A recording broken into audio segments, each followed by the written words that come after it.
when investigators are really just getting to the scene here? Well, Lindsay, this is a horrific development, and we don't know the motive, but we do know that from a law enforcement perspective, the holidays are always viewed as a very high threat moment. We also know that violent crime has been down over 25% in Washington, D.C. year over year. At the same time, violence against law enforcement has been on the rise. So in this moment, investigators from a range of federal, state, and local agencies, including Secret Service, Metropolitan Police, likely the FBI, are going to be, in the first instance, trying to apprehend any suspects, that are still at large, and try to ascertain what the motive was here. We are still waiting to hear, for example, if authorities believe that there's no ongoing threat to the public. We just don't have that information yet, Lindsay.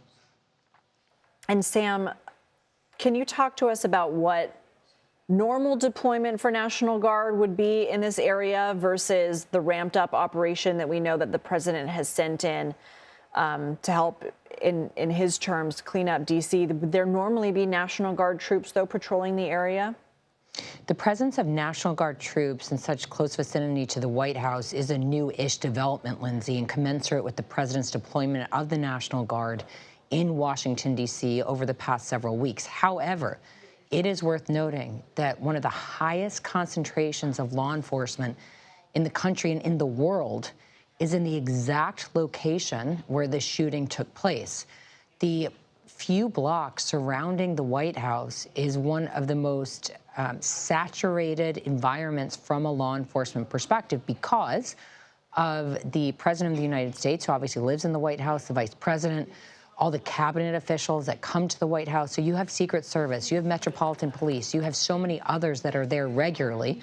The presence of the National Guard is a new development.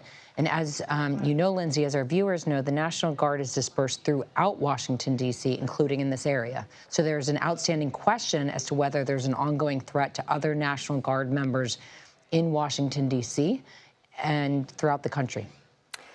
And my producers did let me know we have a new statement from Homeland Security Secretary Kristi Noem. She said, please join me in praying for the 2 National Guardsmen who were just shot moments ago in Washington, D.C. DHS is working with local law enforcement to gather more information. Again, this is very early.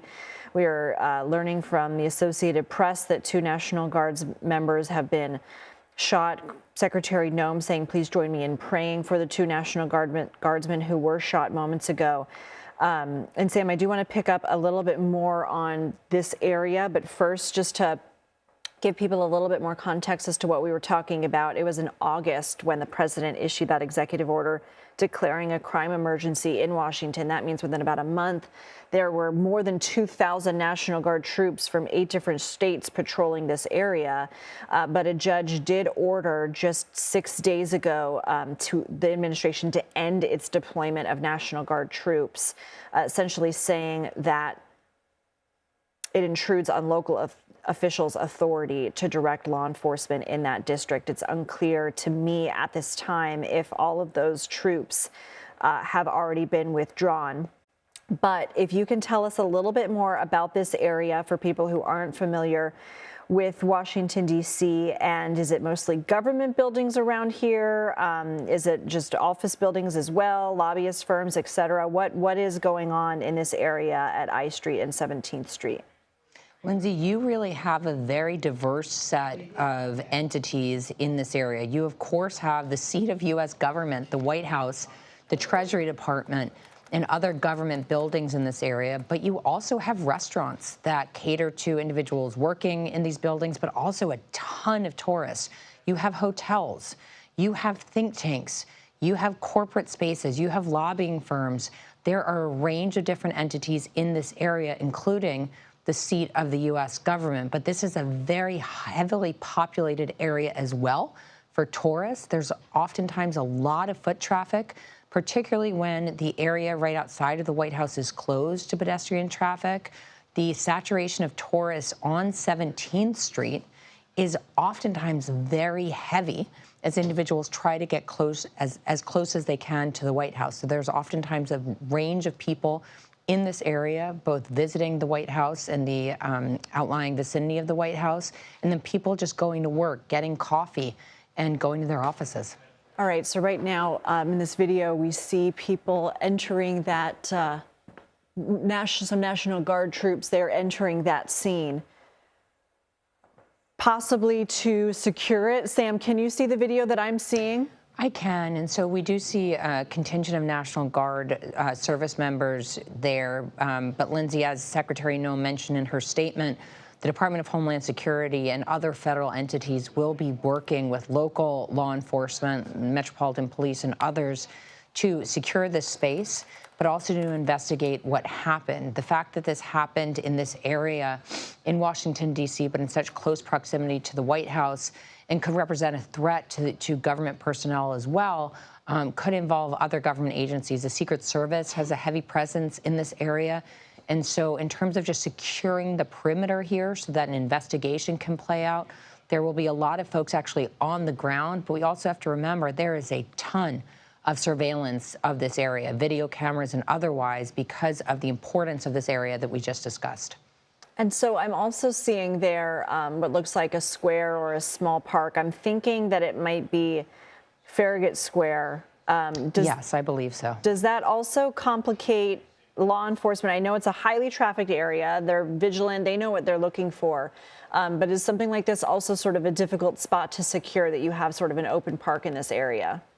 Not at this time. It looks like they have it cordoned off. And I will say that the Secret Service and Metropolitan Police are unfortunately or fortunately used to securing scenes in close proximity to the White House, but just generally. So no, I don't think it'll be overly difficult to secure the scene. I think that the investigative work will have to involve looking at the video feeds in and around this area, as well as interviewing any individuals that were on site when this happened. There are already videos circulating on Twitter looking at that as well. Okay, Sam, I'm just going to interrupt you. I'm so sorry, but we do have more news, and I want to get it to everybody as soon as I know. So the fire department in D.C. says they transported 3 gunshot victims from this location. We have an update that the scene is secured. 1 suspect is in custody. If my producers can tell me what office is telling us that. And then we have a statement from White House Press Secretary Caroline Leavitt, who says the White House is aware and actively monitoring this tragic situation. The president has been briefed. Again, the president is at Mar-a-Lago in West Palm Beach. So here we go. This is an ex-post from D.C. police saying the scene is secured. 1 suspect is in custody. Sam, go ahead. You were telling us that one of the open questions that we had was whether there was still a danger to the public, and it sounds like at this point there is not. Well, Lindsay, when I read that statement as a former Homeland Security official who worked on threat prevention, it doesn't say there's no ongoing threat to the public. I hope that's the case. It says the suspect is in custody. It does not say there's no ongoing threat to the public. I certainly hope there's not. But what has to happen now before they can make that statement with confidence is understanding what the motive of the suspect was. Was this a crime gone wrong? I mean, there's so many hypotheticals here, and we have to understand what the motivation of the suspect was, whether this individual acted alone, and from there they'll make a call on whether there's an ongoing threat to the public, but it's probably just too soon to tell. Okay, that makes sense. They're trying to discern if this person was acting alone or with the help of anyone else. Again, if anybody is just joining us, we are covering very tragic breaking news in the heart of Washington, D.C., very close to the White House. We are following reports that 2 National Guardsmen have been shot in Washington, D.C. The Secretary of Homeland Security, Kristi Noem, saying, please join me in praying for the 2 National Guardsmen who were just shot. We know that the fire department in D.C. said they transported 3 gunshot victims from this location, and police say the scene is secured. 1 suspect is in custody. White House Press Secretary Caroline Leavitt saying that the White House is aware and the president has been briefed. Sam, I know that we were talking earlier about law enforcement and how they're going to look at all of the footage that they can in this area. Is this area, again, 17th and I Streets in Washington, D.C., very close to the White House? And we see there some pretty big firepower there that law enforcement officers are walking around with. Is this area pretty well covered with CCTV? This area has an extensive amount of coverage by various law enforcement entities. and there will certainly be a lot of footage to go through. Cameras and other forms of gathering aerial footage are likely deployed in and around this area on an ongoing basis. So very well covered. And I would imagine that law enforcement is already going through those feeds to try to ascertain whether the suspect, who is reportedly in custody, acted alone or not. That's going to be key, in addition to, of course, interviewing the suspect, reviewing the suspect's devices if the suspect is, actually arrested and indicted at some point. But right now, they're probably just trying to ensure what this individual's motive was and whether this individual acted alone or not, while concurrently reviewing any video footage. Sam, if you can, please stand by for us. I want to bring in Kirk Burkhalter. He's a criminal law professor at New York Law School, spent 20 years in the New York City Police Department, retired as a detective. Thank you so much for being here. What can you tell us about the investigation and what is happening right now? So just judging from the information that's been released and looking at the video, I would agree that it's too early to say that, with your previous guest, that it is too early to say that there is no additional suspects at large. However, from looking at the video, it does seem like the scene is contained. Whether or not we have another person at large will be very much depend on what the authorities learn from the person who has been apprehended. Also, to your point that you were making, the two of you, that in this day and age, the surveillance footage will be extensive. So not only cameras from the police departments, but just about every single office building, every bank in that proximity, they're going to have cameras, and many of them will be facing the street where you can see someone entering or walking past a building. So I don't think it will be too difficult to trace the steps of this particular person. But this is very much still an ongoing investigation. It's unknown, and I doubt if the police even know the motive of the individual yet. At this point, I would suspect once they identify him positively, they will obtain search warrants for wherever he is staying, wherever his home is, and perhaps expand those out, given what information they receive. Thank you so much for that. You stand by as well. We have new information. I want to go to CBS News Homeland Security and Justice correspondent Nicole Skanga. Nicole, you have confirmed some new information via sources. What can you tell us? I've been speaking with senior law enforcement officials. 2 National Guardsmen have been shot following the shooting, which was just blocks away from the White House, just to give you a sense of where we are. This is at 17th and I Street Northwest. Our cameras watched as members of the Metropolitan Police Department, D.C. Police, distributed CPR to at least one of the victims. The condition of both of those guardsmen is unknown at this time, but we've just received a statement from the Department of Homeland Security Secretary Kristi Noem, who says, quote, "Please join me in praying for the 2 National Guardsmen who were just shot moments ago in Washington, D.C." She says that Homeland Security is working with law enforcement to gather more information. In addition to that, Lindsay, senior law enforcement officials tell CBS News that at least one suspect who allegedly opened fire on those guardsmen has been injured and was transported in an ambulance to a D.C. area hospital. That individual's condition is also unknown at this time. We've been reaching out to the National Guard and the Metropolitan Police Department, who tell us that they are still collecting information. Just to give you a sense of what we're looking at right now on the scene, I count dozens of Metropolitan Police Department vehicles. We see the D.C. Fire Department is here. They're putting up do not cross police line tape just about everywhere, including around the crew vehicle that I'm in right now, where our camera crew happened to be downtown and saw all of this playing out. We're also starting to see federal law enforcement descend on this scene, including members of the U.S. Secret Service Uniform Division and ATF police. So just an absolute swarm of both local and federal law enforcement right now as this scene continues to play out and as new details continue to come in. So, Nicole, is the condition of both of the National Guardsmen who were shot unknown at this time?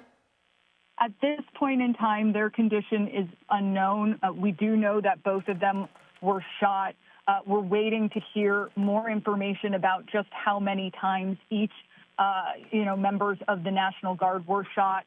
To sort of give our audience more context, both members of the National Guard were part of a law enforcement task force, a D.C. crime task force, which began back in September. It was part of the president's initiative to make D.C. safe and beautiful again, and has been carrying out arrests across the District of Columbia. So these two National Guardsmen, part of that delegation, and we're told that we should expect a statement from the National Guard, possibly with more on their condition in the upcoming hours, but we have not received that confirmation just yet. We did witness, as first responders with Metropolitan Police, distributed CPR to at least one of those guardsmen, and it appeared very grim, but at this time we've not confirmed anything regarding their condition.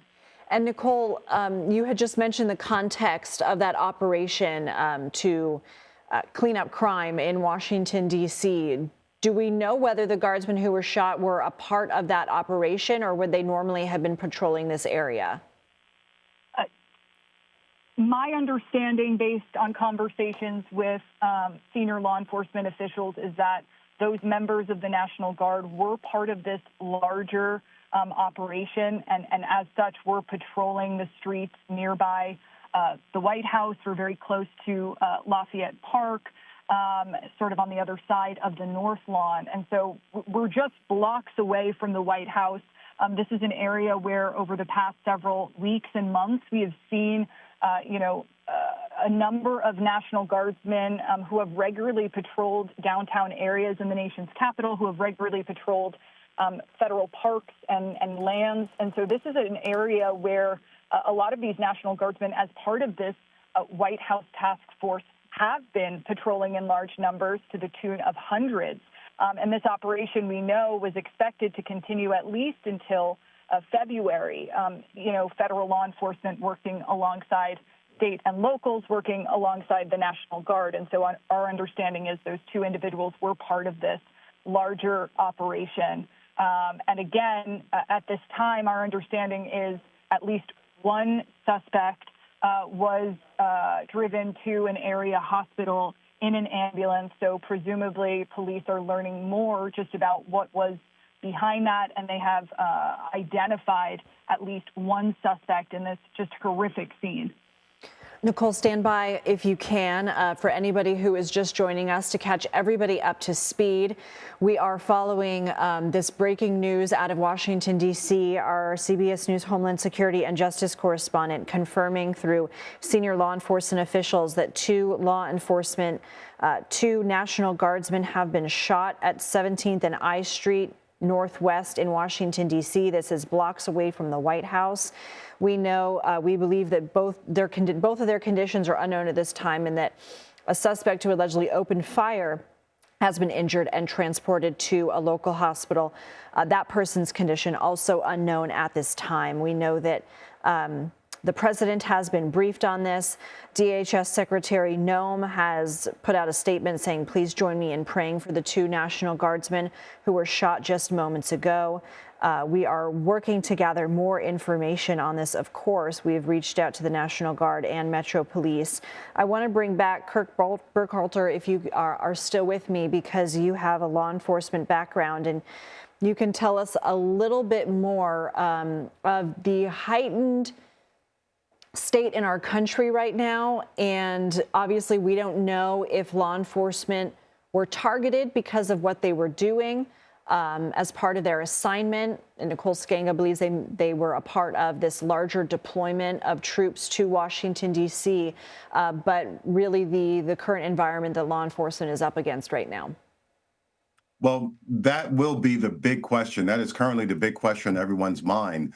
This has been part of the national conversation, the usage of National Guard in police functions. And keep in mind, police operations, law enforcement operations are inherently dangerous, always have been. So the big question will be here, were these National Guardsmen targeted because of the role they're playing in D.C.? Were they serving some law enforcement function where they were interceding or attempting to intercede in some type of crime? Was this something that was completely random? These questions are going to, they'll have to be answered. Depending on how that question is answered, I think this will certainly have ramifications moving forward in how guard troops are deployed, how they're equipped, what type of supervision they have, the role that they play, and how they interact with local law enforcement. I can't see this having no bearing whatsoever. By the way, this is part of the playbook from law enforcement. Most of rules and procedures and such that most law enforcement officers follow, they're born out of various types of tragedies. So here you have these two folks that were injured in their medevac, which is never a good sign. But hopefully we can learn more from the suspect that was apprehended. Okay, let's go to CBS News breaking news correspondent Chanel Call, who's been following this for us. Chanel, catch us up to speed on what we know right now and what you're hearing on social media.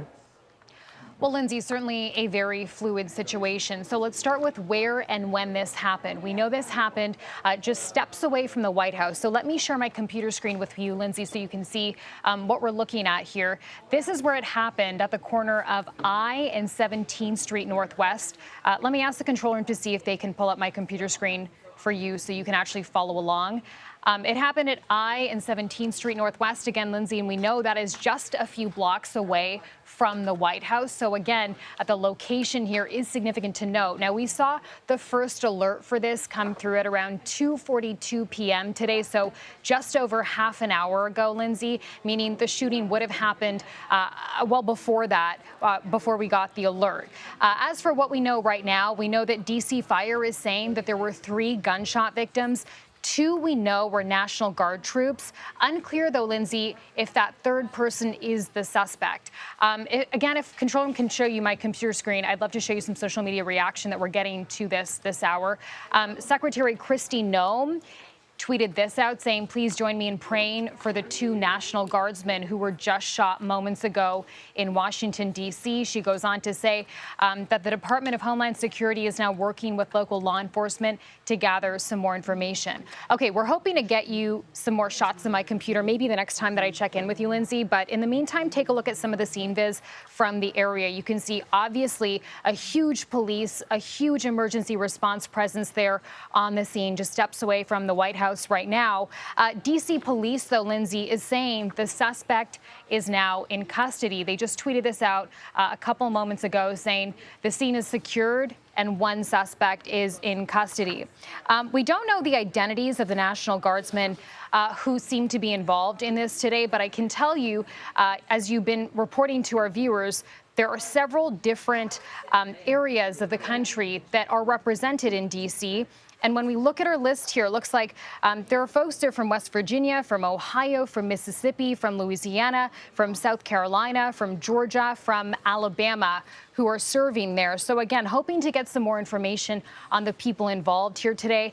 Again, we have a crew that's on its way to the ground, so hopefully we can get some more information about exactly what happened and what's going on there right now as well. Okay, Chanel, stand by and flag us if and when you have new information. Let's go back to CBS News national security contributor Sam Vinograd, because Sam, as we've been discussing, these National Guard troops have been dispatched to multiple cities, including Chicago, Los Angeles, and Portland during the president's second term. They've been in D.C. since the summer. But in terms of violence against law enforcement, in terms of the threat level, that all has been heightened. It sure has, Lindsay. Violence against federal law enforcement and law enforcement at all levels, state and local as well, has certainly been increasing. It is worth noting, though, Lindsay, that National Guardsmen, like other members of the military and other members of law enforcement, have very specific rules of engagement. So we actually don't know at this point whether these National Guardsmen or other National Guardsmen that were in the area actually fired any shots back at the suspect. There are varying reports of how many shots the suspect or suspects fired, and it is somewhat unusual that, based upon just the concentration and saturation of law enforcement in the area, that there were no shots fired back. So there are some reports, we haven't verified them yet, that a suspect was injured. So I'm waiting to hear whether the National Guardsmen or other law enforcement in the area actually engage the suspect or suspects with shots of their own? That's a key outstanding question for me. And as you mentioned, we are just in a heightened threat environment when it comes to threats against federal officials and federal law enforcement. And we just don't know if there's an ongoing threat to other National Guardsmen in the area. So I'll be waiting to hear more information on that. And Nicole Skanga and others are working their sources to ascertain that. Help us understand what department the National Guard falls under, and when somebody becomes a part of the National Guard, what they are promising to do. Well, it actually depends is a short answer. The National Guard is part of the Pentagon, it's part of the military, but they have been brought to Washington, D.C. Washington, D.C. is a bit funny because it's not quite a state, so the president can actually basically bring them under his control, to put it simply. So they're here acting on behalf of the President of the United States. And they are not allowed under domestic law to really engage in certain law enforcement functions. But the president has been able to use his authority to bring them here to, quote unquote, fight crime. And there have been a range of concerns about the kinds of operations that they would be involved in and have been involved in. And that's been a subject of litigation. But they are parts of the military. I worked for the National Guard, Lindsay, in 2007 in Iraq. You have National Guard that's deployed overseas. The National Guard has historically been deployed to deal with things like natural disasters. They have also historically been deployed after large-scale protests and riots, but generally speaking, they've been deployed most regularly to deal with natural disasters and other sorts of catastrophes like that. All right, we are hearing more from our CBS News correspondents, and we know that, according to senior law enforcement officials, the suspect, as we've been reporting, was injured and is in custody in the hospital, and that at least one of the National Guard soldiers is very seriously, critically injured. So, Kirk Burkhalter, if you are still with us, if I can ask you, at what point does law enforcement go in or wait to try and question a suspect, obviously depending on, I'm assuming, the level of injury that person sustained? So first and foremost, this suspect is in custody. So if law enforcement wants to question him, which would be an interrogation, they'll have to read him Miranda. And he has the right to not answer questions and to have an attorney present, even if he wants to answer questions. So certainly, I believe they will take their time in doing so because he's not going anywhere. And there is no current information that there's another suspect outstanding, even though that's certainly the possibility. So I would hope that they would take their time, and more than likely they're going to afford this suspect an opportunity to waive his rights to answer questions or to have an attorney present. The last thing you want is information that he provides being excluded from court because of some Fifth Amendment violation. So I would suspect this is not going to happen within the next 5 minutes or an hour, unless, of course, the suspect makes a spontaneous utterance and just blurts out a few things.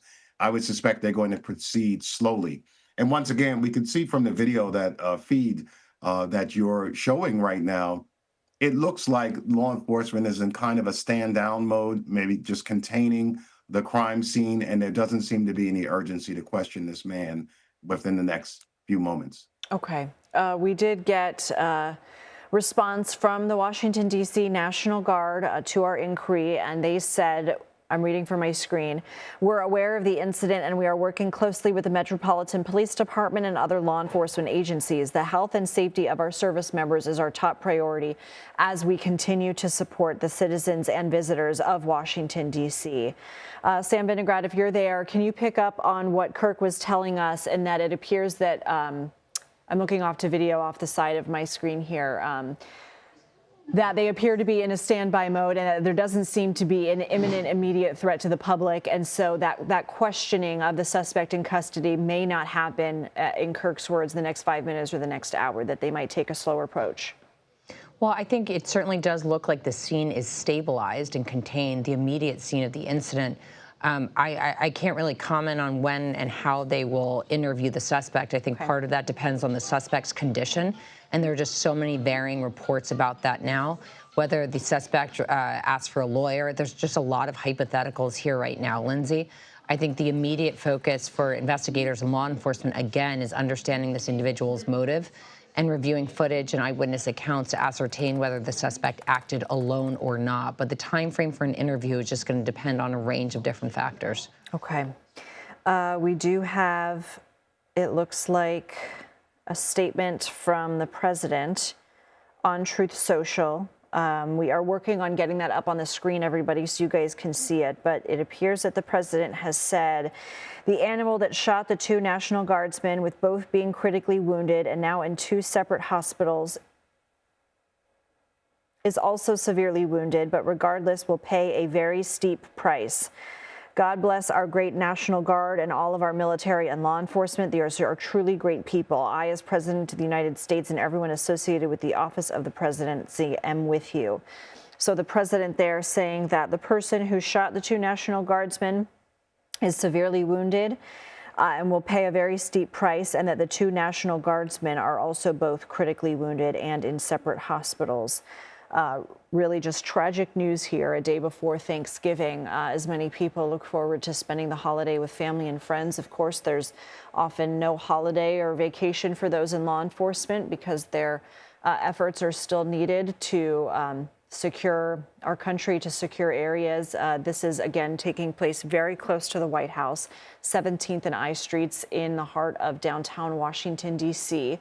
I believe that this is aerial footage here of the area where we have law enforcement on the scene. And according to the guests that I have with me, Sam Vinograd and Kirk Burkhalter, both Sam Vinograd being our national security contributor and Kirk Burkhalter, retired law enforcement, telling us it appears right now that this might be in a standby mode, that the scene, that there might not be an immediate imminent danger to the public. We do have a suspect in custody who is wounded and in the hospital. And we have 2 National Guardsmen, both critically wounded, who have been shot. Certainly not an easy day for law enforcement, for this community.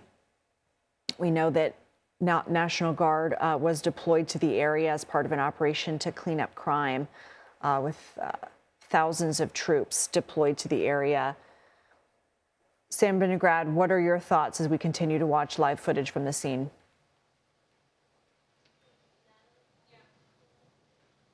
Sam, if you can hear me as you've been watching this footage. So sorry, Lindsay. Yes.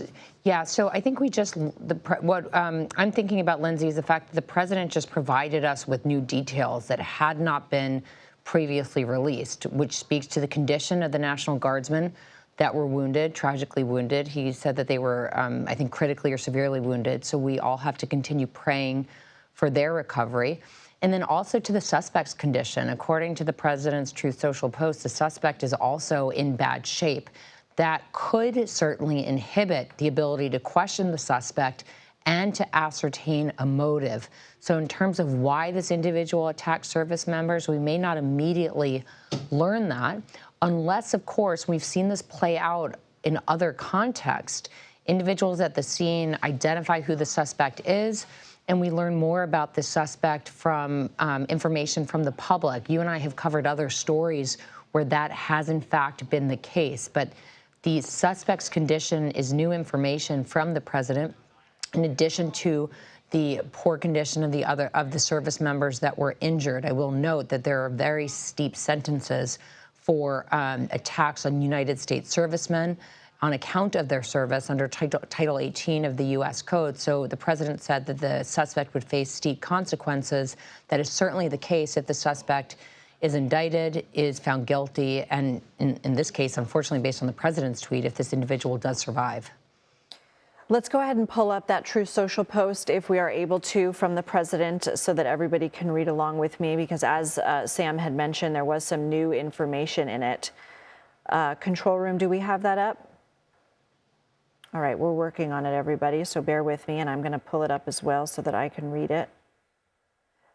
So the president posted, the animal that shot the 2 National Guardsmen, with both being critically wounded here it is on your screen, and now in 2 separate hospitals, is also severely wounded, but regardless will pay a very steep price. God bless our great National Guard and all of our military and law enforcement. These are truly great people. I, as President of the United States, and everyone associated with the Office of the Presidency, am with you. Kirk, since you are still with us as well, and we know that media staging, according to police, is a few blocks away at 17th Street and K Street Northwest. Kirk, anything else standing out to you about where we are in the investigation and what's happening? No, I mean, the investigation is really in its infancy. Just to pick up on what Sam mentioned, I have no doubt that, she cited federal law. I have no doubt the suspect or the Justice Department, or if charges are brought federally, the Justice Department will attempt to prosecute the suspect to the full extent of the law and seek whatever maximum penalties are available should the suspect survive. Again, echoing Sam's comments, sounds like from the president's post that the National Guard members are injured more severely than the suspect, and which is just incredibly unfortunate. And like I said, law enforcement work is just so inherently dangerous. At some point, this was just as with all law enforcement entities, something like this was bound to happen, unfortunately, because that's the nature of the beast. So, all we could do is really hope for the best for these individuals who the president mentioned were critically wounded. I most certainly hope they survive. And hopefully we find out more about the suspect's motivation at some point in time. And according to CBS News' Homeland Security and Justice correspondent Nicole Skanga, roughly 10 to 15 shots were fired total. And beyond the 2 guardsmen and suspect, there are no further injuries at this time. I want to bring in the coordinating producer for CBS News' Crime and Public Safety Unit, Anna Schechter, who's joining us on the phone with the latest that we know. Anna? Hey, Lindsay. Well, this obviously was a very serious shooting. The 2 guardsmen are in critical condition, very seriously wounded. At least one of them is. Also, I'm hearing from sources that the suspect is also severely injured from gunfire. So it sounds like it was a shootout type of a situation. Very serious thing to have happen right there on the streets, as you've been discussing. We are waiting to get more on the condition, and of course, the families are being notified of what's happened. This is all happening really fast, so we will likely get more information about the exact condition of those 2 National Guard soldiers once families have learned as well of their condition, but that the initial assessment is critical condition, one gravely injured. And it's our understanding that a press conference with Metro Police will be imminent. What questions, if you were there, which I know you're based in New York, but what questions would you be asking, or would you have your team ask? Number one question speaks to, one, the condition of the National Guard soldiers and motive. What was going on in that perpetrator's mind to carry out this attack? There's been a lot of tension, a lot of headlines, a lot of rhetoric, explosive rhetoric around the administration's policy in terms of deploying National Guard to cities around the country, as well as the immigration policy. And there's been kind of a blurring of the lines there. So that's the backdrop. We're also coming into the holiday. Now, we don't generally see a big spike in shootings over the Thanksgiving weekend specifically, but sometimes these mass casualty events or sort of higher profile shootings can happen when larger gatherings are expected. We are one day away from 3.5 million people descending on Central Park West to Central Park South and down 6th Avenue for the Macy's Thanksgiving Day Parade. And so obviously NYPD was already on heightened alert. This just upped the ante big time for law enforcement. I was just out with some senior security officials earlier this morning as they were preparing, and they are all plugged in. They are getting the law enforcement bulletins and the briefings and monitoring the situation very closely. Anna, thank you. If you need to go and continue to gather more information, that is fine, and let us know when you're able to report back to us. Thank you. I want to go back to Sam Vinograd. Sam, in this situation, and of course, as we're watching these live scenes and we see the camera moving around a bit as the videographer there repositions, and we see a heavy police presence, we see multiple different kinds of law enforcement vehicles from unmarked cars to marked cars. Who would likely take over the investigation in this jurisdiction? Well, Lindsay, it'll be very important to see whether, excuse me, the FBI does take the lead in this investigation. Of course, in this area, which we have discussed as part of Washington, D.C., it's a very saturated area by various levels of law enforcement, as well as private security for corporations and others that are in the area. Based on specifically where the shooting happened at 17th and I, it's possible that various law enforcement agencies had jurisdiction, whether they be federal or local law enforcement, which in this case is the MPD, the Metropolitan Police Department. However, I'm waiting to hear, and our team is working to find out whether the FBI will take the lead in this investigation based on the fact that federal service members were injured. And if there is some indication, for example, that there was a terrorism-related nexus in this case, we could see the FBI take the lead for sure. We know that ATF is on the scene to try to trace the gun that was used to attack, or the guns, we just don't know how many weapons were used that were used to attack service members. But in terms of the investigation of the suspect or suspects and motive, it is entirely possible that the feds and the FBI lead this investigation. We may hear more about that at the upcoming press conference. What does the current state of the scene right now tell you about where they are in the investigation? I know that originally when police had said they had a suspect in custody, that didn't mean that there was no threat to the public. But do you believe now from what we're seeing that that's changed? I don't want to make a call on that yet, Lindsay, because it does look like this particular scene is stabilized. But without knowing the suspect's motivation, without knowing who the suspect or suspects were in communication with, whether it be online or elsewhere, we just don't know. And unfortunately, that could take hours, it could take days, it could take weeks. We just don't know. And I would guess at this press conference, we are just not going to get answers on that. And when I was working these kinds of issues from the federal perspective, our goal was to be transparent, but not to rush to give information to the public that you just couldn't verify, because that could give a false sense of calm, or on the flip side, a false sense of panic. Certainly. So the investigation is in a very nascent stage, and I will note we're looking at the physical presence on our screen right now of law enforcement officers on scene, but there is a whole other set of folks that are reviewing video footage in the area, are reviewing social media tweets and other digital content online to try to gather information about what exactly happened. So not everything that's happening is actually going to be visible right now. There are warrants being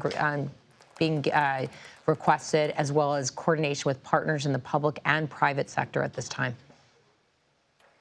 Okay, I am just reading some new information, so just bear with me 1 second as I bring it to everybody.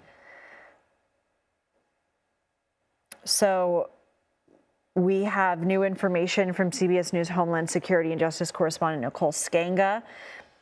Per federal law enforcement officials, the shooting appears to have originated near the Farragut Metro stop. Sam, am I pronouncing Farragut correctly? I'm not from D.C. Okay. Yes, it's the Farragut Metro stop. Farragut Metro stop, and both the two National Guardsmen and the suspect are transported to area hospitals. At this time, there's no known direction of interest toward the White House other than the location at this time. Again, for everybody knowing who's looking at a map right now, this is incredibly close, just 2 blocks north of the White House North Lawn. And federal law enforcement who is on the scene includes Secret Service, ATF, U.S. Marshals, U.S. Park Police, in addition to the Metro Police. And we have seen National Guard. You can even see one on your screen there.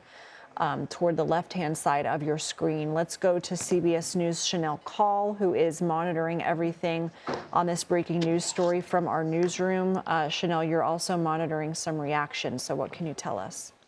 Yep, we're looking at some social media reaction to this very fluid situation. So I want to read for you, Lindsay, a couple of social media posts.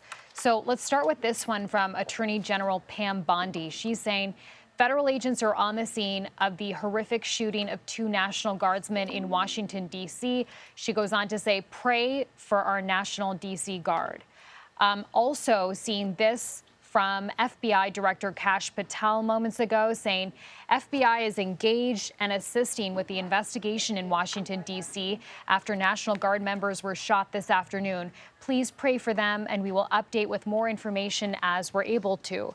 A couple of other notable social media posts to share with you. This one from Leader Chuck Schumer saying, my heart breaks for the victims of this horrific shooting in Washington, D.C. near the White House. I am closely monitoring the situation and am praying for the wounded National Guardsmen and their families. I thank all the first responders for their quick action to capture the suspect.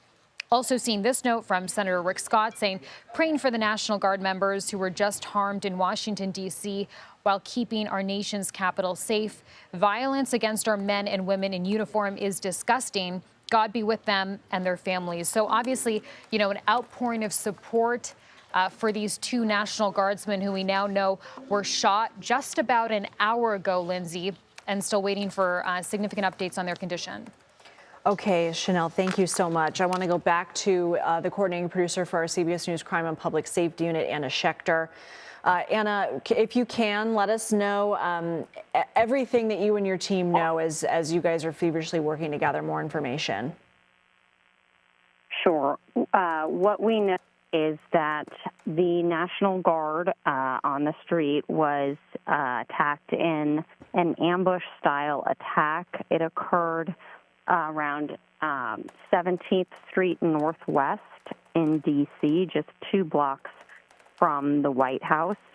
And the 2 were critically injured. It became a shootout situation, and the suspect was also shot and is also critically injured. All 3 were transported to the hospital. At least 1 was medevaced, and we will be hearing more soon on the condition, the nature of the injuries. Our team's been reporting on ambush-style attacks of law enforcement for months now. It appears that this is yet another case of law enforcement targeted in an attack. Sources tell CBS News that there is no connection to a White House attack or anything like that. No nexus with New York City. Again, we're 1 day away from the Thanksgiving Day parade that draws millions. And that's where we're at this time. We are expecting a press conference imminently where we will hear more. Okay, Anna, thank you so much. All right, we did hear from the Federal Aviation Administration saying that they temporarily paused arrivals, I believe at Reagan, Reagan National. My brain had to decode the airport code to make sure that we weren't talking about Reagan and Dulles, but Reagan Washington International Airport for medevac movement that lasted for 30 minutes. Operations are resuming. Kirk Burkhalter, you had mentioned the medevac earlier, saying that that didn't necessarily bode well. That wasn't a good sign. We know that the 2 guardsmen who have been shot are in critical condition, but hearing our Anna Schechter report that it was an ambush-style attack that turned into a shootout, what do you make of the new details that we're getting? On the ambush style attack, it's at this point, it's fortunate that the guards personnel, the guardsmen survived. Ambush style attacks normally do not hold well for law enforcement officers, to say the least. What's important about this being possibly an ambush was how long did it take this individual to plan this particular activity? And once again, as we have all been saying, is there anyone else involved in the planning? Just because others are not on the scene and so forth, they doesn't mean that they did not have any assistance, accessories before the fact, during the fact, after the fact, and so forth. And also, did this person have anything else out there? When someone plans to attack law enforcement or attack the military, they know that there's a strong chance they will not survive. So quite often, there may be some other devices or something somewhere. And I am certain that our law enforcement personnel and the federal authorities are concerned and investigating that. The other point is that this happened at a metro station, and I'd be interested to know, it sounds like it was above ground, but I would love to be able to verify that if it was above ground or below ground. And the reason why I make that distinction is we have military personnel all over the country in our airports, in our subways, our various transportation centers. I see them every day in New York City, in Penn Station, and Grand Central Station, and so forth. So I wonder what the ramifications will be for that moving forward. Will their posture be different? How will they approach their job? So those are the two things that jump out to me at this particular point in time. Thank you very much for that. Sam Vinaigrette, I'll have you pick up on that. So we know this is via senior federal law enforcement officials that the shooting appears to have originated near the Farragut Metro stop. Per Kirk's point, we don't know if it was above ground or below ground. But Sam, what does that tell you that this took place near that Metro stop? Well, Lindsay, for those that are unfamiliar with D.C., there's actually two Farragut Metro stops in this area, Farragut West and Farragut North. It appears that the shooting took place near Farragut West, but Farragut North is just, I believe, a block or two away. So you really have two Metro stops in very close proximity. You, of course, have the White House and various other government buildings. You have a lot of restaurants that cater to individuals working in the area, as well as tourists that are visiting.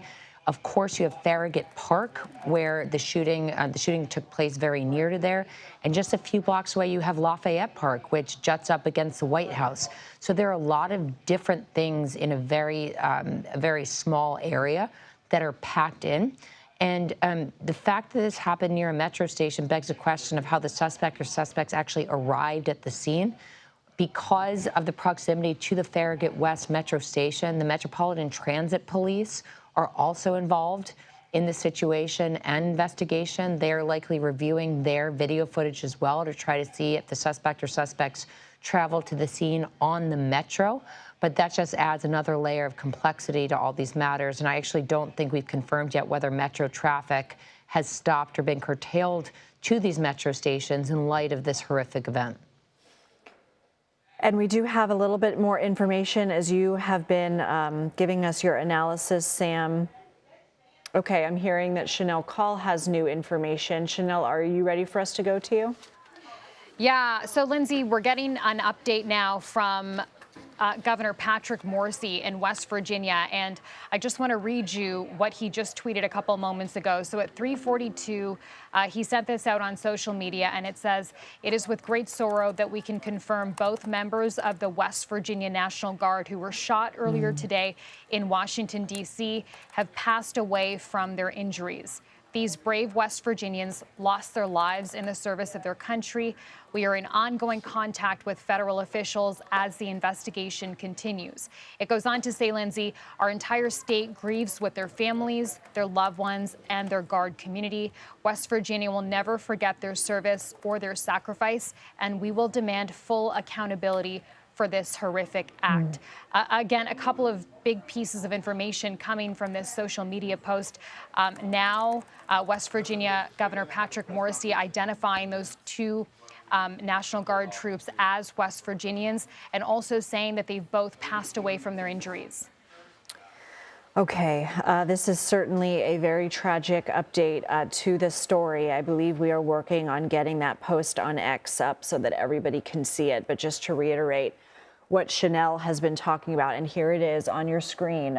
Chanel just mentioned it, but I'm going to go ahead and read a little bit more. "With great sorrow, we can confirm both members of the West Virginia National Guard who were shot earlier today in Washington, D.C. have passed away from their injuries." Certainly not the update anybody wanted to hear. This is incredibly tragic, as we have been reporting. Ariana Schechter saying that they were shot in an ambush style near the Farragut Metro stop here in Washington, D.C. This is very close to the White House. And Anna, if you are still with us, very tragic update here. And as far as we know, the suspect is in custody in the hospital and is injured. We don't have an update on the suspect's condition. Am I right, Anna? That's right. I just got a second source that the suspect was shot 4 times. So we know that and is in serious condition, critical condition as well. So this was, obviously, you can imagine this kind of a shootout, the chaos and multiple shots fired, suspect hit 4 times. He fired off enough rounds to kill 2 National Guardsmen who were in D.C. from West Virginia. We just got that confirmation from the governor. So that is the latest. Obviously, the families have been told, and that's why the governor went ahead and put that out. I was hearing the same, but they were holding off until the families were notified. All right, and we did hear the vice president, who is at a Thanksgiving event. He spoke about the shooting, saying, and I'm quoting him because we don't have this on tape yet, the vice president saying, I want to say first, before we get started on a somber note, we had, and some of you may have seen this on your phones or on social media, but apparently there was a shooting outside the White House a couple of hours ago. We're still learning everything. We don't know the motive. There's a lot that we haven't yet figured out, but we do know is that a couple of National Guardsmen were injured in the line of duty, and now we know from the West Virginia governor that they were killed in the line of duty.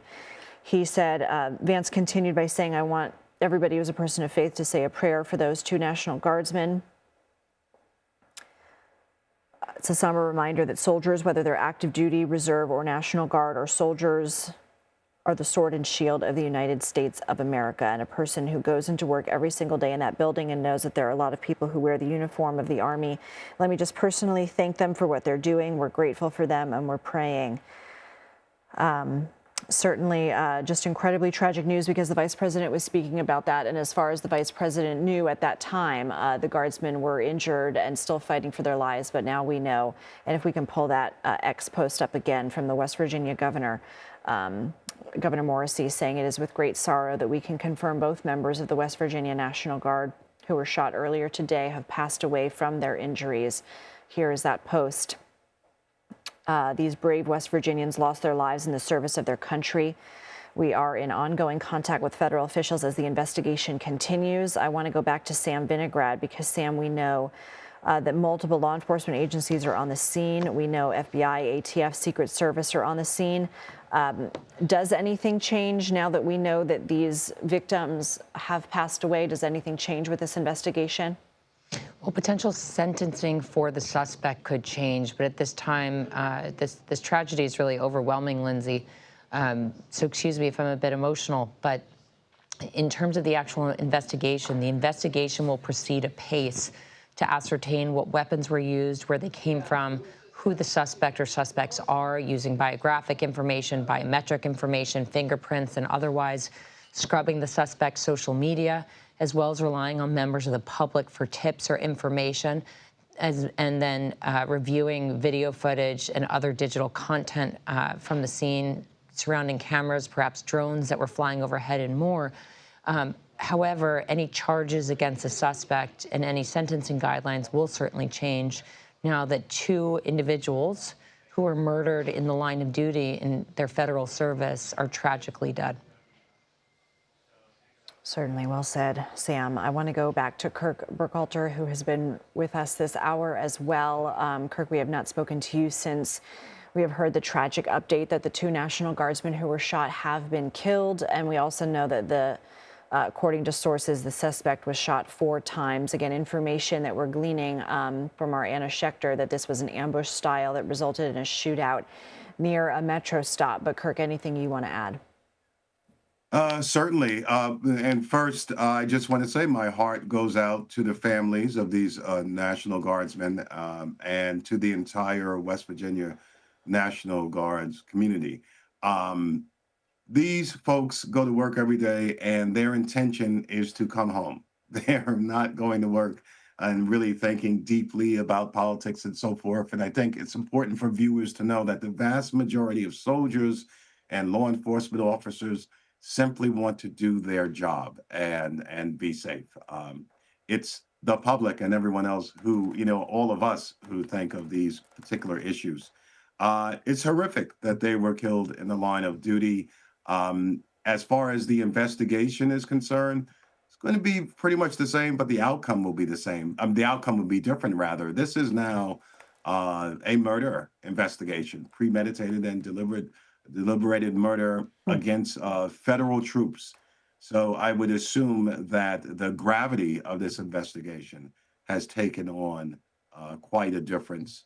And once again, I sound like a broken record, but the most important thing is determining if there were others in any way involved. We always hear these reports later on that so-and-so knew that so-and-so had a weapon, or they bought them the weapon, or they drove them here, or they told them they were going to do these things. So it's really important to find out if there are others in the orbit of the suspect who had any inkling of what was going to occur, or may be criminally liable for his actions also. All right, Kirk, thank you. I know that this is now posted 32 minutes ago, but if the control room can put up President Trump's Truth Social post, this was at the time we did not know that the guardsman had passed away yet, but the president had posted that the animal that shot the two National Guardsmen is also severely wounded, but regardless will pay a very steep price. God bless our great National Guard and all of our military and law enforcement. These are truly great people. I, as President of the United States, and everyone associated with the office of the presidency, am with you. Certainly a very sad, somber day in Washington, D.C. As we report on this breaking news into our newsroom that there was an ambush-style attack outside the Farragut Metro stop in Washington, D.C., just a few blocks away from the White House, an ambush-style shooting in which two members of the National Guard were shot. And we know from the governor of West Virginia, if we are able to also put that post up, the governor, Patrick Morrisey, saying it is with great sorrow that we can confirm both members of the West Virginia National Guard who were shot earlier today in Washington, D.C. have passed away from their injuries. These brave West Virginians lost their lives in the service of their country. We are in ongoing contact with federal officials as the investigation continues. Our entire state grieves with their families, their loved ones, and the Guard community. West Virginia will never forget their sacrifice, their service, or their sacrifice, and will demand full accountability for this horrific act, which, as Kirk Burkhalter just told us, will now become a murder investigation. We know that the suspect has been shot and is in critical condition, shot 4 times, and is in custody of law enforcement in a hospital. We know that multiple law enforcement agencies are on the scene, including ATF, including DC Metro Police, including the FBI. And we know that 10 to 15 shots had been fired in this shootout, according to a senior law enforcement official. So certainly we have people who have been reacting on social media, including FBI Director Kash Patel, including Attorney General Bondi, including Minority Leader Schumer. And this is certainly a somber day, not only for the National Guard community, but for the nation as we mourn the loss of these two National Guardsmen from West Virginia. We will continue our live coverage here on CBS News 24/7 with Juliette Goodrich, who picks up the coverage right now.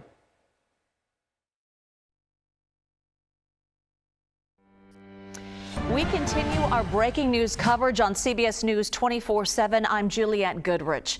The latest information: West Virginia's governor says 2 National Guard members were shot and killed just 2 blocks from the White House. Washington, D.C. police are at the scene right now. We know 1 suspect has been taken into custody and is in the hospital as we speak. The governor of West Virginia, Patrick Morrisey, just posted a statement saying, "It is with great sorrow that we can confirm both members of the West Virginia National Guard who were shot earlier today in Washington, D.C. have passed away from their injuries. These brave West Virginians lost their lives in the service of their country.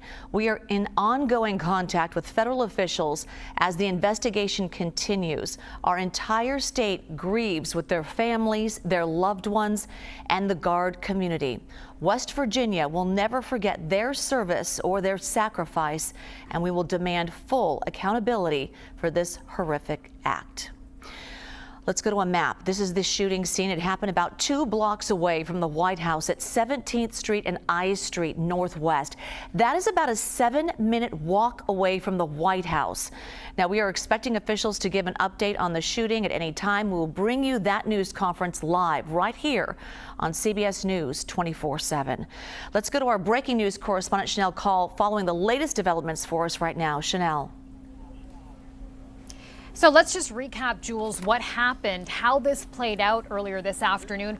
We got the first alert for this at around 2:42 p.m. Eastern time. So that means the shooting took place before that, Jules. And I also want to share my computer screen with you to show you where this happened. It is significant. So we know this happened on the corner of 17th Street and I Street Northwest. If we can share my screen with you, you'll be able to see exactly why this location is so significant. It is just 2 blocks north of the White House, so obviously a huge security concern here.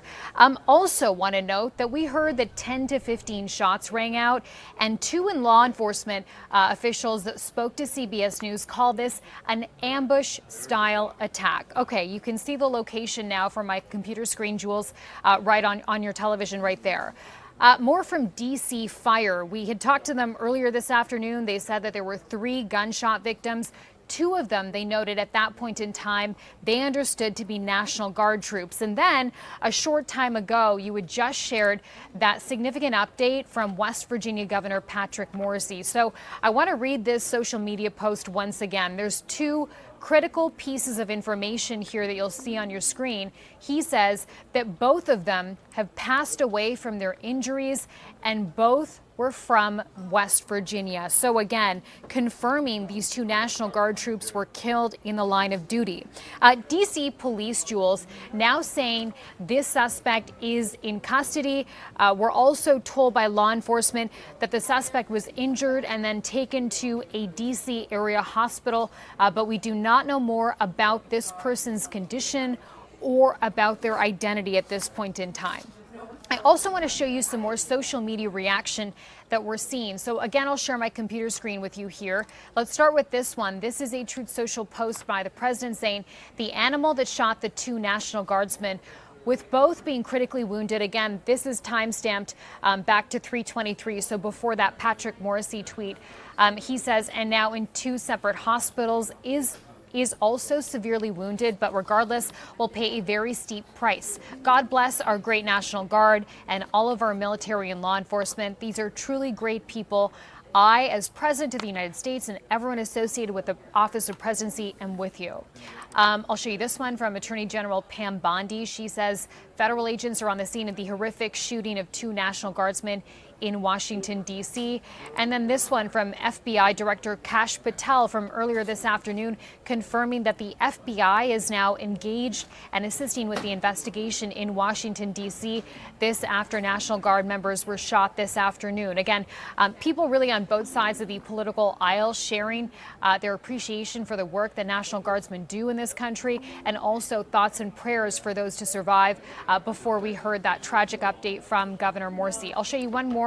This one from Senator Chuck Schumer saying, my heart breaks for the victims of this horrific shooting in Washington, D.C. near the White House. I'm closely monitoring the situation and am praying for the wounded National Guardsmen and their families. I thank all the first responders for their quick action to capture the suspect. And again, we don't know the identity or the motive here from that suspect. But as for what's happening on the ground here, this is a very fluid scene, Jules. We've been showing you some of the scene video.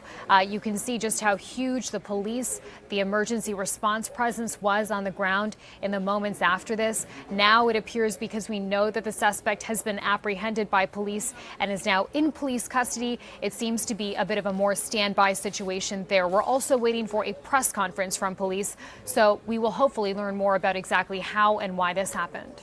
Chanel Call will check back with you. Thanks so much. I want to go now to Anna Schechter, senior coordinating producer with CBS News Crime and Public Safety Unit, joining us live now. Anna, what information do you have from your sources? And of course, we're trying to figure out a motive, and I know that you have some new information. Yes, this was a targeted attack on federal law enforcement. That's according to our sources. It occurred, as we were discussing, near that subway station on that metro station in DC, just a couple of blocks from the White House lawn. So the fact that this was so many shots fired, you can imagine what happened to the two National Guardsmen. They were medevaced. Now we've just learned deceased, and the suspect is also wounded severely. He apparently, according to my sources, was shot 4 times. So obviously, if he is in some kind of condition, they will be questioning him if he's able to answer questions. It's unclear at this time if he is in stable enough condition to be questioned, but that will be something that happens very quickly in this investigative process, if at all possible. They want to know the motive. They're probably already going through his device, if he had a phone on him, any other electronic devices.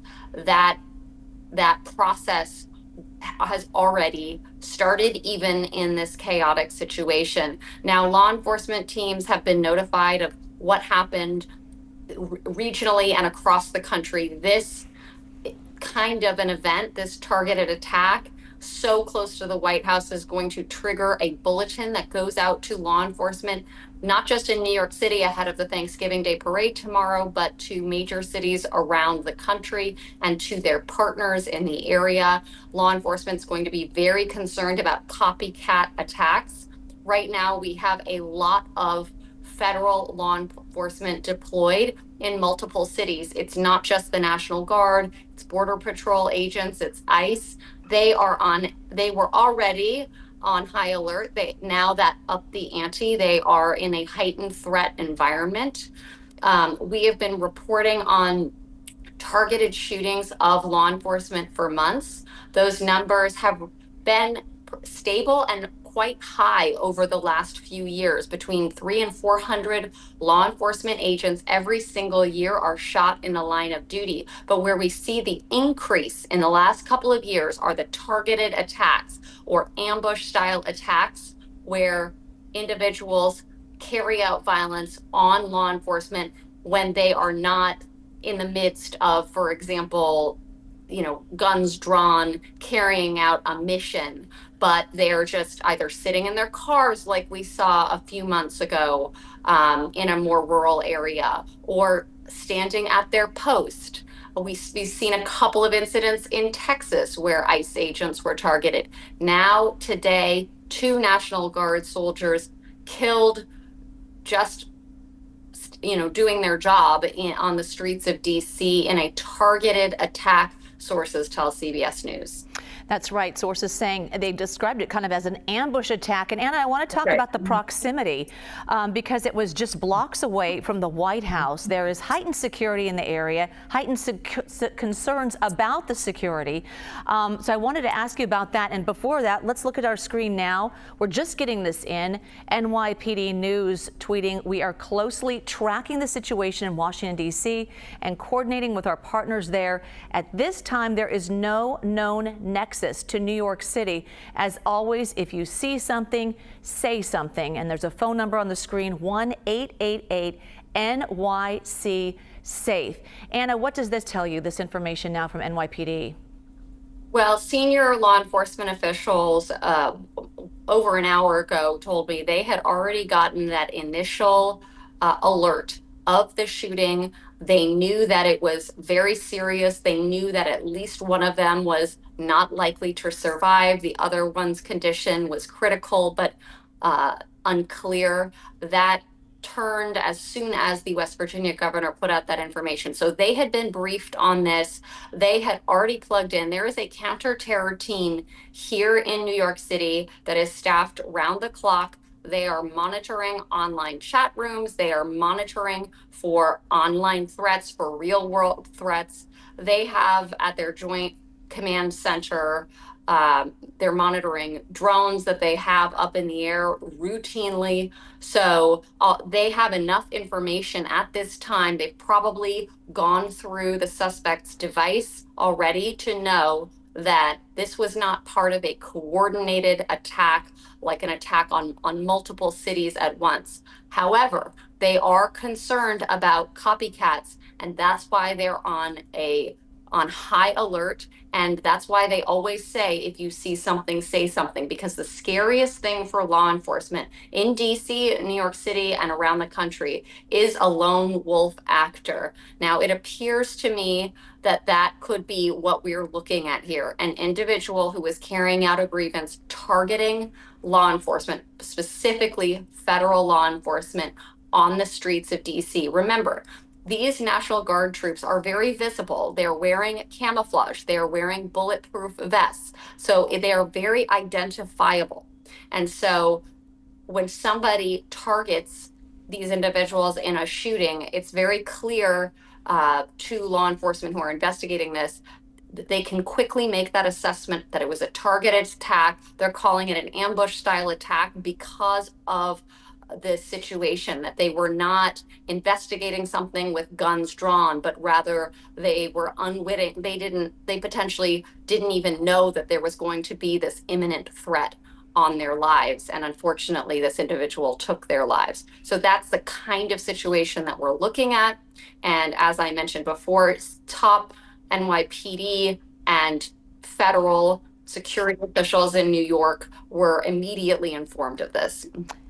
Anna Schechter, thank you so much. Please stand by. We'll circle back because I know you're checking with your sources. We'll get more information from you. Also now want to go to our breaking news correspondent Chanel Call following the latest developments with some new information. Chanel.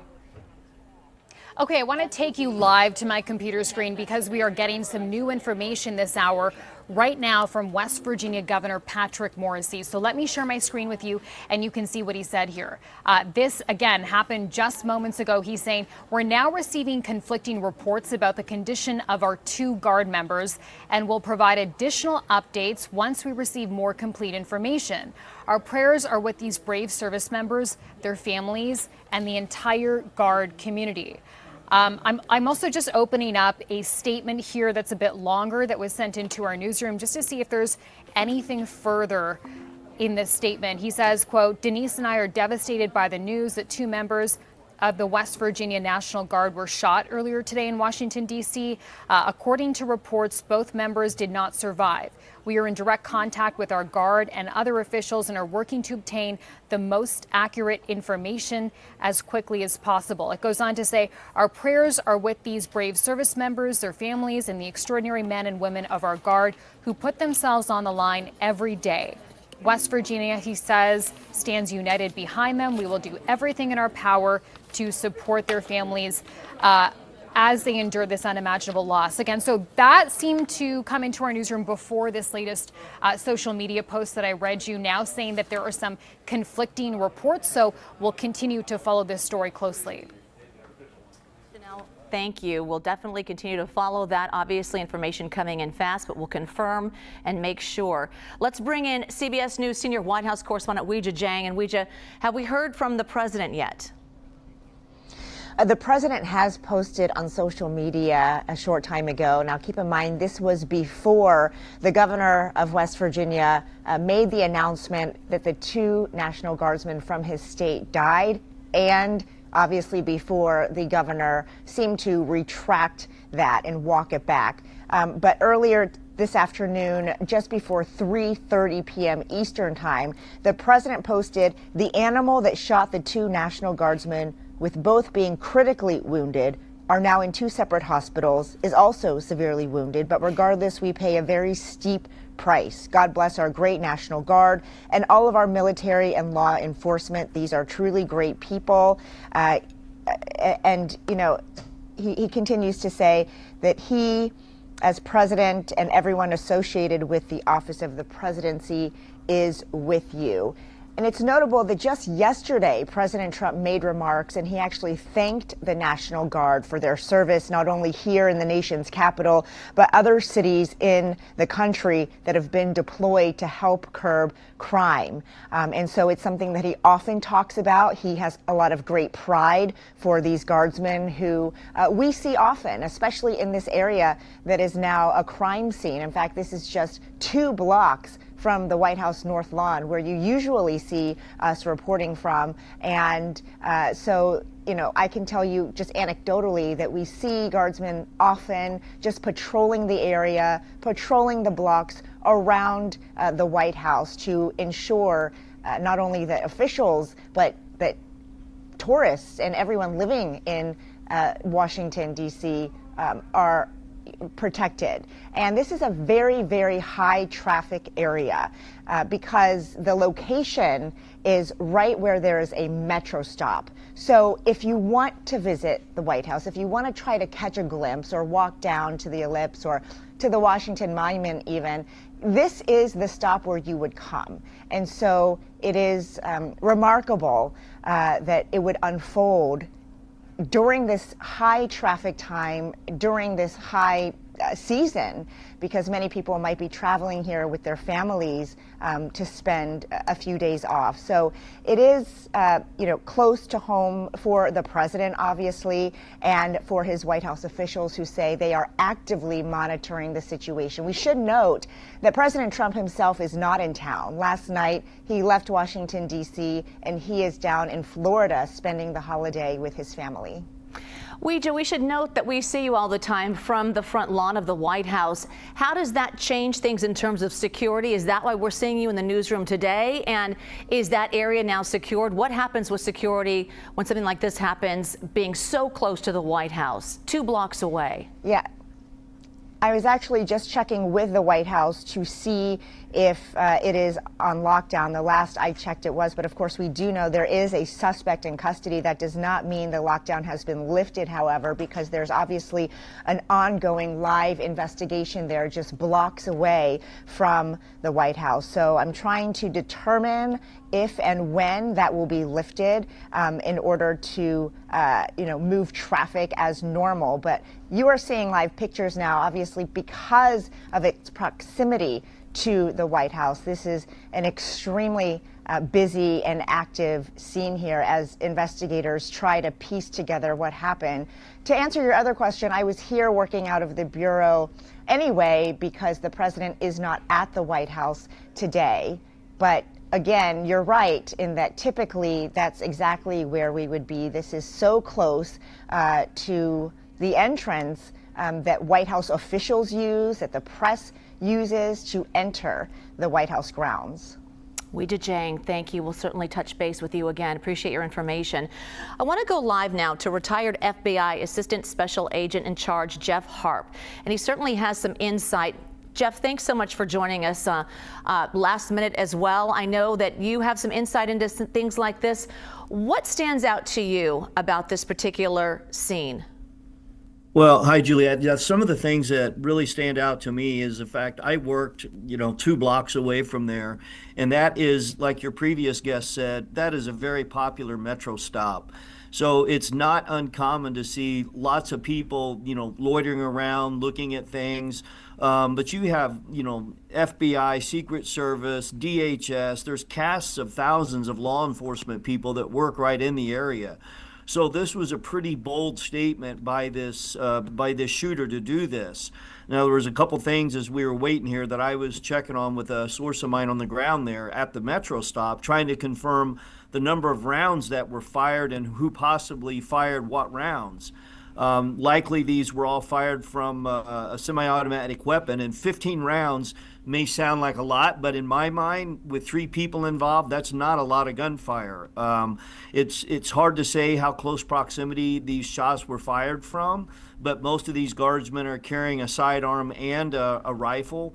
So I think as we see the investigation unfold, we'll learn a lot more about the significance of that. How about the fact that it was a couple of blocks away from the White House and also near a metro stop? What stands out to you there? Well, and so there's a lot of people around, especially around Thanksgiving. There's a lot of people on holiday. People are visiting Washington, D.C. The thing that one of your other guests said that's really, prominent in my mind is the fact that these guardsmen are not undercover in any type of capacity. They stand out, very visibly in the D.C. area. So if you wanted to target somebody, obviously you can drive into D.C. It's not locked down. You can park your car pretty much anywhere on a meter. And, depending on what type of weapon you have, it's, you can walk around. People carry backpacks and other things all over D.C. So this absolutely 100% is a targeted attack. Some of the questions I have is about the pre-operational planning that took place, whether this person intended to make this happen near the White House as a political statement. We obviously have guard troops in other places across the U.S., and I know there's alerts that have gone out. I've seen those. So this is going to unfold in the next couple of days, and we're going to learn more.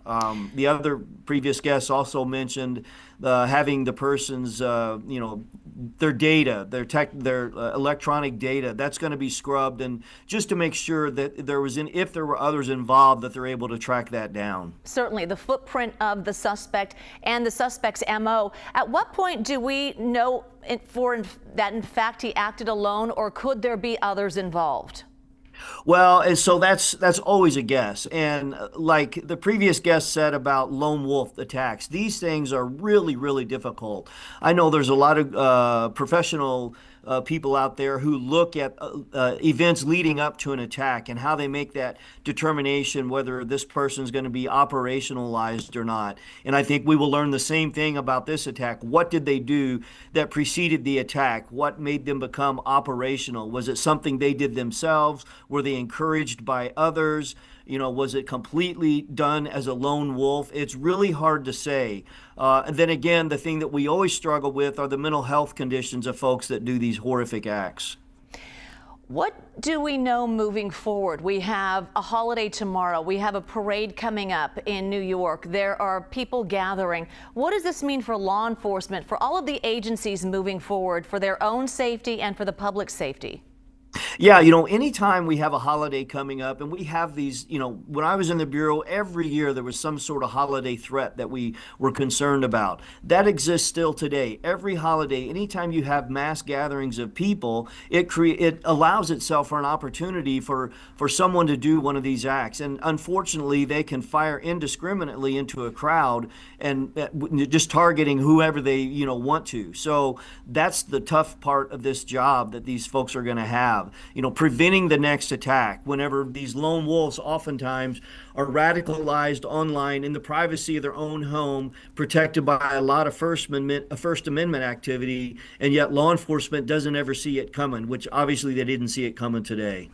Jeff Harp, appreciate your insight. Thank you so much. We'll circle back with you. Thank you for joining us. Let's get back to our breaking news correspondent Chanel Call following the latest developments right now from the newsroom. Chanel. And Jules, obviously a really fluid situation. Things are changing by the minute. But just to recap here for our viewers who are just tuning in, look, this happened sometime before 2:42 p.m. That is when we got the first alert about this shooting. Let me tell you a bit about where this happened, because that is significant to know. So I'll share my computer screen with you here. You can see it happen at the corner of I Street Northwest and 17th Street Northwest. And if I zoom out, you can actually see that it is simply 2 blocks north of the White House. So obviously some big security concerns here. Now here's what DC Fire had initially said happened. They said, Jules, that they had reported 3 gunshot victims. 2 of them they'd said were National Guard troops.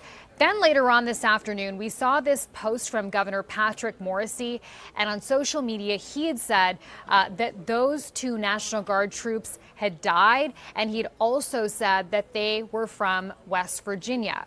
Now, a couple moments ago, he sent out a new and updated statement. Take a look at this. He now said, "We are now receiving conflicting reports about the condition of our 2 Guard members and will provide additional updates once we receive more complete information. Our prayers are with these brave service members, their families, and their entire Guard community." So at this point, it is a bit unclear about what the actual condition of those 2 National Guard troops is. As for the suspect in this case, we know that he was injured. Police say that they do have him. He was apprehended after being taken to a D.C. area hospital. I'll also note that we've been tracking social media reaction online from politicians really on both sides of the aisle, really expressing support for National Guard troops, the work that they do, and also thoughts and prayers for those 2 members who were impacted by the shooting today. In fact, Vice President J.D. Vance also spoke about this while he was at a Thanksgiving event in Kentucky. Take a listen to that. I want to say first, before we get started, on a somber note, we had, and some of you may have seen this on your phones or on social media, but apparently there was a shooting outside the White House just a couple of hours ago.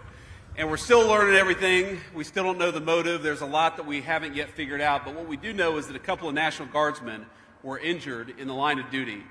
And first of all, I want everybody who's a person of faith to say a prayer for those 2 National Guardsmen, that they're able to spend Thanksgiving with their families instead of losing their lives, because I understand they're still in pretty tough condition.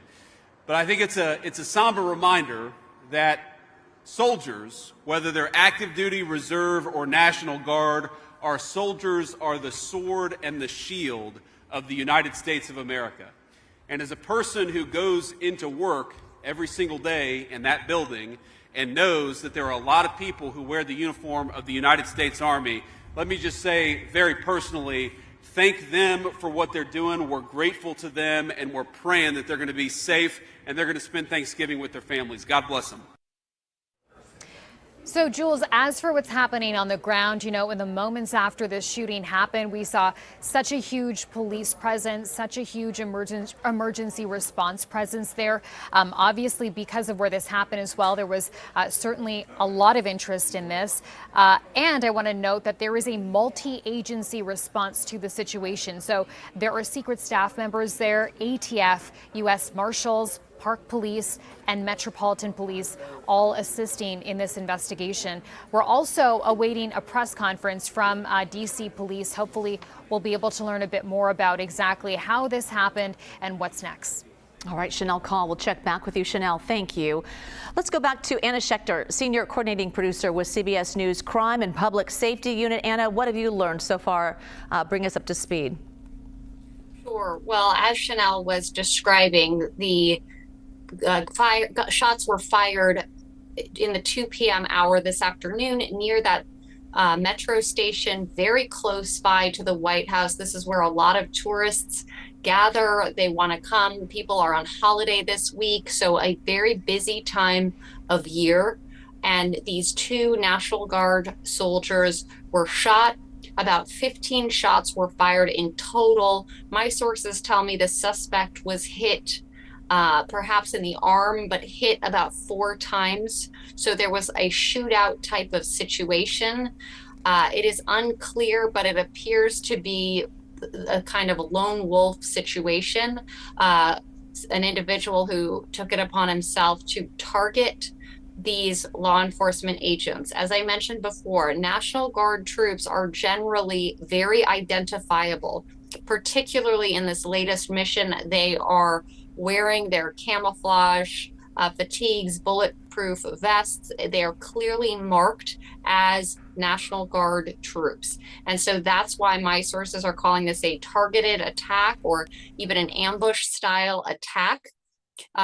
They are looking at motive. It is unclear, although it seems likely that he might be able to answer questions, even though he was shot and is in custody in the hospital. But if he's physically able to respond, that questioning has already begun. Investigators are gathering. They are looking through devices. They would have quickly obtained a warrant to do so. And He might have even helped them get into those devices.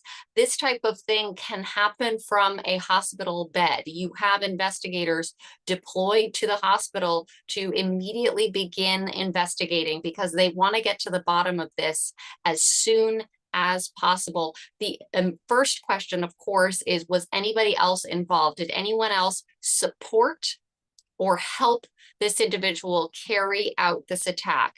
At this time, I have no indication from my sources that anyone else did, but of course that could change. We are very early on. It can take hours and days to go through all the electronic devices, carry out those interviews. They're going to be interviewing family, colleagues, friends, neighbors, anyone who interacted with that suspect. They're going to be tracing back his movements. How did he get to that metro station on that day? What did he do in the hours before? How much planning went into it? What was this months in the making?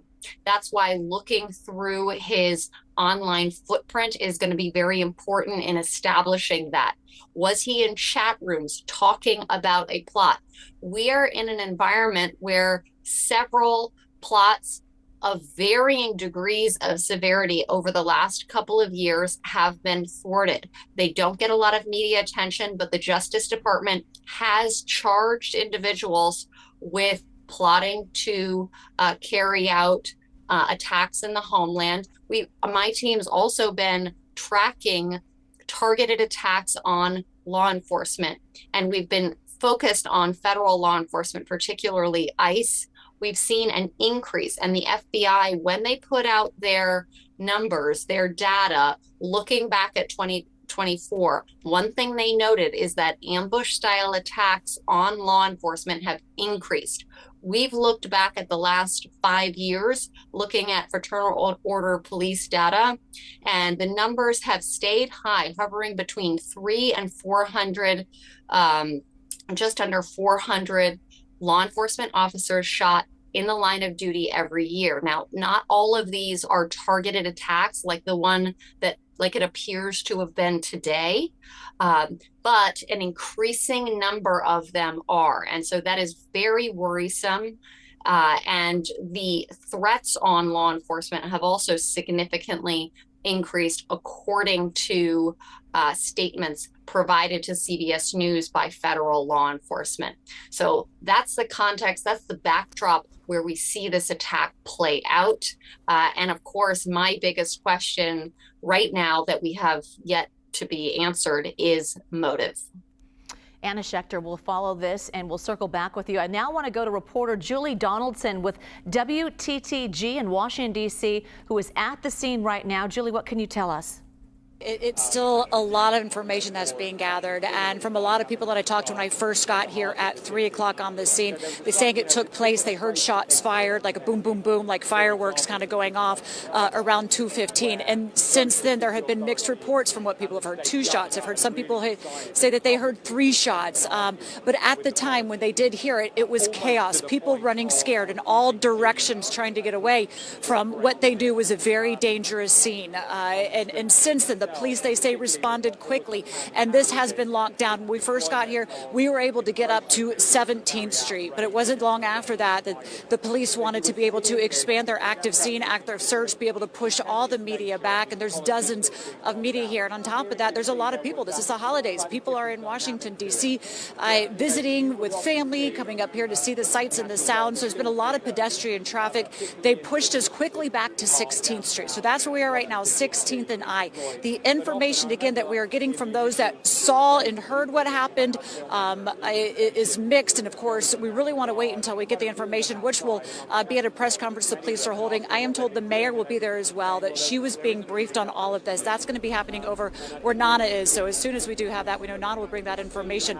And we'll certainly bring that to you live as well. Let's bring in CBS News national security contributor Samantha Vinograd. Sam, what information do you have now? Well, in my experience, Lindsay, what we're waiting for in this press conference is to hear any specific details that that law enforcement and the mayor can release about the suspect and the condition of the National Guardsman.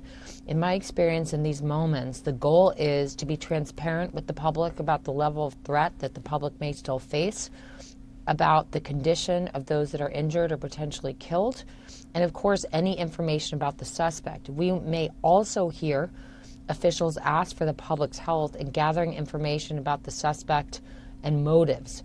We've seen that play out in other instances like this. So that's what I'll be watching for in this press conference. In this moment, we're all thirsting for information, but there is very little. Based upon the location of this attack, there are and were various federal and local law enforcement agencies that are just regularly on the scene. There are 2 metro stops in just a 4-block vicinity in this area. So Metropolitan Transit Police, Metropolitan Police, U.S. Secret Service, the Park Service, ATF. It's an alphabet soup of law enforcement officials that are both on scene because of this incident and that just regularly exist in this area because of its very prime location in our nation's capital. Yeah, and Sam, National Guard troops, as we know, were in plain sight. They were deployed in D.C. since President Trump issued an emergency order in August. He billed the deployment as a crime-fighting mission that also included the federal takeover of local police departments. So National Guard were in neighborhoods, they were patrolling train stations, they were at highway checkpoints. What does that tell you in terms of the presence there? It was near a metro stop and near the White House. Is there any kind of motive or information we can glean from that? We just don't know. The National Guard were deployed to Washington, D.C. under the president's federal authority, Title X. I have seen them quite regularly walking along Massachusetts Avenue at Union Station, at the train station, in and around the White House, in really various parts of D.C. Their deployment to Washington, D.C. under the president's federal authority was certainly very controversial. At the same time, we don't know the suspect's motivation yet and whether he targeted these individuals because they were National Guardsmen. What we do know is that threats against law enforcement and against individuals perceived to be associated with the U.S. government have risen dramatically over the past several years. We've seen that affecting all kinds of different members of the government and the military and law enforcement, the federal, state, and local levels. So while we do wait to hear about the motive, that is a context we're facing, and there remain thousands of other National Guardsmen currently in Washington, D.C., and deployed elsewhere throughout the country. So in the immediate aftermath of an event like this, a big concern for law enforcement is copycat attacks, individuals who feel inspired to act out as they see this play out on their television screens, wall-to-wall coverage of this tragedy. So ostensibly, intelligence and information gathering about potential copycat attacks and associated threats is probably an overdrive in this moment. Absolutely. Sam, stick around. I want to go to some interviews and just the latest information from Pete Hegseth. He was just talking about adding more troops to the area. Let's take a listen, then I'll get your comments on the other side. Trump has asked me, and I will ask the Secretary of the Army, to the National Guard, to add 500 additional troops, National Guardsmen, to Washington, D.C. This will only stiffen our resolve to ensure that we make Washington, D.C. safe and beautiful. The drop in crime has been historic. The increase in safety and security has been historic. But if criminals want to conduct things like this, violence against America's best, we will never back down. President Trump will never back down. That's why the American people elected him. America and our warriors, our National Guardsmen, are strong. And so we're following this very closely. We're getting information rapidly. I mentioned Secretary of Defense saying he's adding 500 additional troops to be deployed to the Washington, D.C. area. He's asked for that. Sam, as you listen to this, and we are too, that just coming in right now, what are your comments and thoughts on that? Probably no surprise they're going to beef up security there and probably in other high populated areas. Well, to be clear, we don't know the motivation of the suspect yet. Certainly people are thinking that this was motivated by some sort of animus toward National Guardsmen themselves. But we don't know if this was a personal grievance or if this individual was acting for some other reason. So while we want to beef up security, and the Secretary of War's announcement of sending additional troops here may not actually solve the problem, but we're going to have to wait and see what the suspect's motivations were. If this was an isolated incident, if there was premeditated planning, The question is going to be how this was missed by law enforcement. This may have been a premeditated attack. And if that was the case, why wasn't law enforcement able to pick up on its planning prior to the fact? Putting more National Guardsmen in D.C. isn't going to solve for not catching this on the front end, but certainly beefing up security is one piece of the puzzle. Whether National Guardsmen are best positioned to do that job versus calling in law enforcement from other jurisdictions with which Washington, D.C. has mutual aid agreements, that's an outstanding question. It's been, frankly, a source of debate about whether the National Guardsmen are the best positioned to fight the crime that President Trump is focused on mitigating here in Washington, D.C. And as it stands now, a heavy police presence after the 2 National Guardsmen were shot, again happening just blocks away from the White House. Sam, what does that tell you in terms of the proximity to the White House? I know that we don't know a motive or the reasonings or the cause, but it certainly was very close to other security concerns just blocks away. Well, certainly anything that happens in close proximity to the White House is of foremost concern to the U.S. Secret Service and other federal and local law enforcement that are charged with protecting the seat of U.S. executive power here in the United States. At this time, we have no indication that the suspect was focused on harming the president or individuals working at the White House, in the Eisenhower Executive Office building, at the U.S. Treasury, or at other government buildings in the area. We just don't know. At this time, there has been no statement from the White House or from the Secret Service that the individual was trying to breach the White House grounds or anything of that nature. But again, we're in the very nascent stages of this investigation.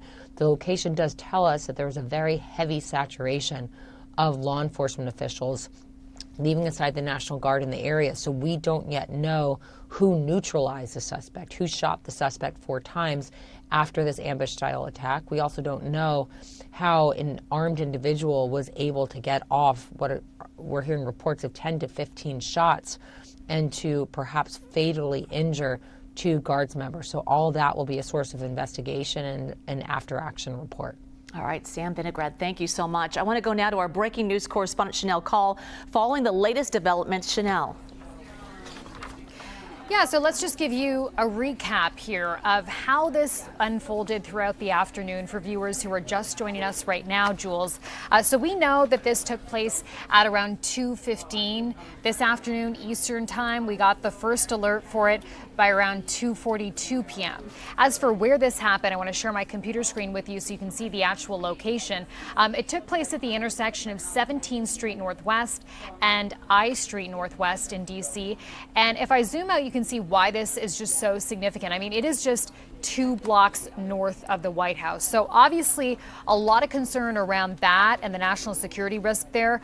We are told that this was an ambush style attack and that there were 10 to 15 shots that rang out. So initially the information that we had from DC Fire, Jules, was that there were 3 gunshot victims. 2 were National Guard troops, and now we understand that 3rd person was the suspect, the shooter in this case.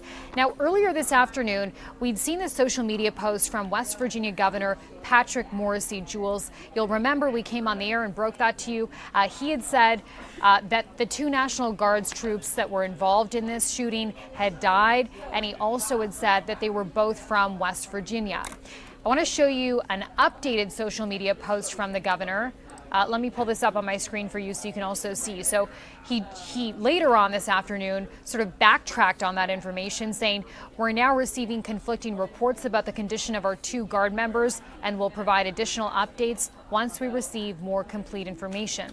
Our prayers are with these brave service members, their families, and the entire Guard community. So again, still waiting to get some more information on the condition of those 2 National Guard troops. As for the suspect in this case, we know that this person was also injured during the shooting. We don't know exactly how and who fired those shots first. But police are saying that that person was sent to a D.C. area hospital. They are suffering some injuries at this point, but they are in police custody. That's an important fact to mention. As for what's happening on the ground, obviously a lot of concern around this situation. There was a huge police and emergency presence on the ground there in D.C. around the White House. There were multiple agencies and still are that are involved in this, including the Secret Service, ATF, U.S. Marshals, Park Police, and Metropolitan Police.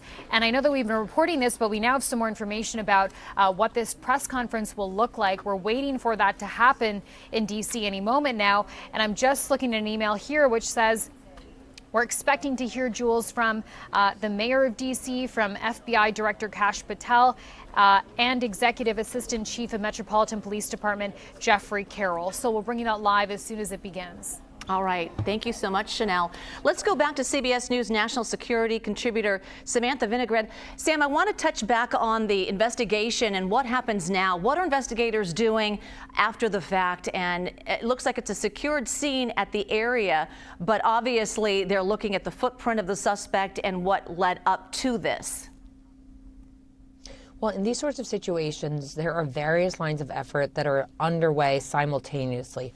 First, a priority is investigating whether there is an ongoing threat to the public. This scene certainly looks secure, but trying to ascertain who the suspect is, getting a warrant to scrub the suspect's phone, their social media accounts, getting a warrant for their residence anywhere they may have stayed recently is going to be incredibly key to understanding whether the suspect acted alone, whether the suspect, for example, and again, these are all hypotheticals, but whether the suspect placed any sorts of explosive devices somewhere or instructed any others to follow in the suspect's footsteps. So just understanding who the suspect is, where, how and they got to Washington, D.C., who they were in contact with is key to try to understand whether there's any ongoing threat to the public. In addition to that, they are going to be working to ascertain the motive of the suspect, conducting in-person interviews with individuals the suspect lived with, the suspect's family, to try to figure out what drove this individual to violence.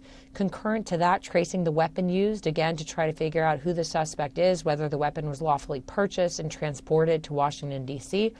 And at the same time, officials are going to be doing an after-action report. You know, this area of Washington, D.C., I've lived here on and off for 20 years, is one of the most saturated from a law enforcement perspective based upon its proximity to the White House and other federal buildings. And I think our press conference is going to start momentarily. I see the mayor on screen now.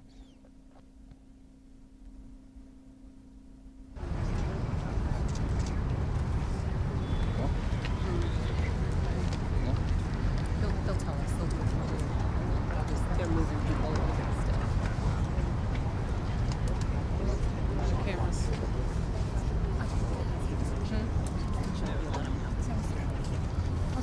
Are we ready? Ready. Good afternoon, everybody. My name is Kash Patel, FBI Director. We're here to brief you on the tragic events that happened today at approximately 2:15 local time in Washington, D.C., where two of our brave members of the National Guard and the Department of War were brazenly attacked in a horrendous act of violence. They were shot. They're in critical condition. As you can see behind me, we have assembled the full force of both the federal and state and local law enforcement agencies to bring bear all of our resources to make sure we find the perpetrators responsible for this heinous act. And make no mistake, they will be brought to justice. Since this is an assault on a federal law enforcement officer, this will be treated at the federal level as an assault on a federal law enforcement officer. The FBI will lead out on that mission with our interagency partners to include the Department of Homeland Security, Secret Service, ATF, DEA, and we're thankful for the mayor's assistance in this matter, the Metropolitan Police Department and their skills in investigating homicides and gun shootings in this city is exceptional. We will work together collaboratively because this is a matter of national security, because it's a matter of pride. President Trump has been informed. We've been in contact with the White House. We will shortchange the American public with no resources to make sure we find and safeguard our nation's capital right here in Washington, D.C., and bring anyone responsible for this heinous act of violence to justice. I would lastly like to add to the American public and the world, please send your prayers to those brave warriors who are in critical condition and their families. They are here serving our country. They are here protecting everyday Americans and citizens around the world in our nation's capital. They are the heroes of this day, and we must remember them on this day and every day, and their families and the sacrifice they have made. I will now turn it over to Chief Carroll of the Metropolitan Police Department. Thank you. Good afternoon, everyone. My name is Jeff Carroll. I'm the Executive Assistant Chief here at the Metropolitan Police Department. At approximately 2:15 this afternoon, members of the DC National Guard were on high visibility patrols in the area of 17th and I Street Northwest when a suspect came around the corner, raised his arm with a firearm and discharged it at the National Guard members. The National Guard members, there were other members that were in the area. They were able to, after some back and forth, able to subdue the individual and bring them into custody. Within moments, members of law enforcement in the area were also able to assist and bring that individual into custody. At this time, as the director mentioned, the National Guard members are being treated at a local hospital. DC Fire and EMS responded to the scene to provide first aid for those individuals and transport them to a local hospital. The suspect in this case was also transported for treatment at a local hospital. Madam Mayor. I'm Muriel Bowser. I'm the mayor of Washington, D.C., and I too want to send my thoughts and prayers to the families of the guardsmen and to the guardsmen who are in critical condition in a local hospital. I am joined by members and leadership from the D.C. National Guard, from the West Virginia National Guard, United States Secret Service, Deputy Mayor Pia, Fire Chief Donnelly, and Metro's General Manager Randy Clark, and we join with the FBI Director in ensuring that MPD.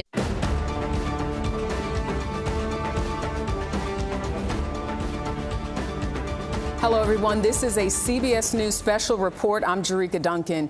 2 National Guardsmen are injured after a shooting in Washington, D.C. It happened this afternoon at the intersection just blocks away from the White House. 2 federal law enforcement officials tell CBS News the shooting was an ambush attack. The suspect, who was shot 4 times, is in the hospital and in custody at this hour. The victims are National Guardsmen from West Virginia. In a tweet, Governor Patrick Morrisey called those guardsmen brave. And just moments ago, FBI Director Kash Patel and Washington, D.C. officials gave an update on the shooting. Here's some of what he had to say.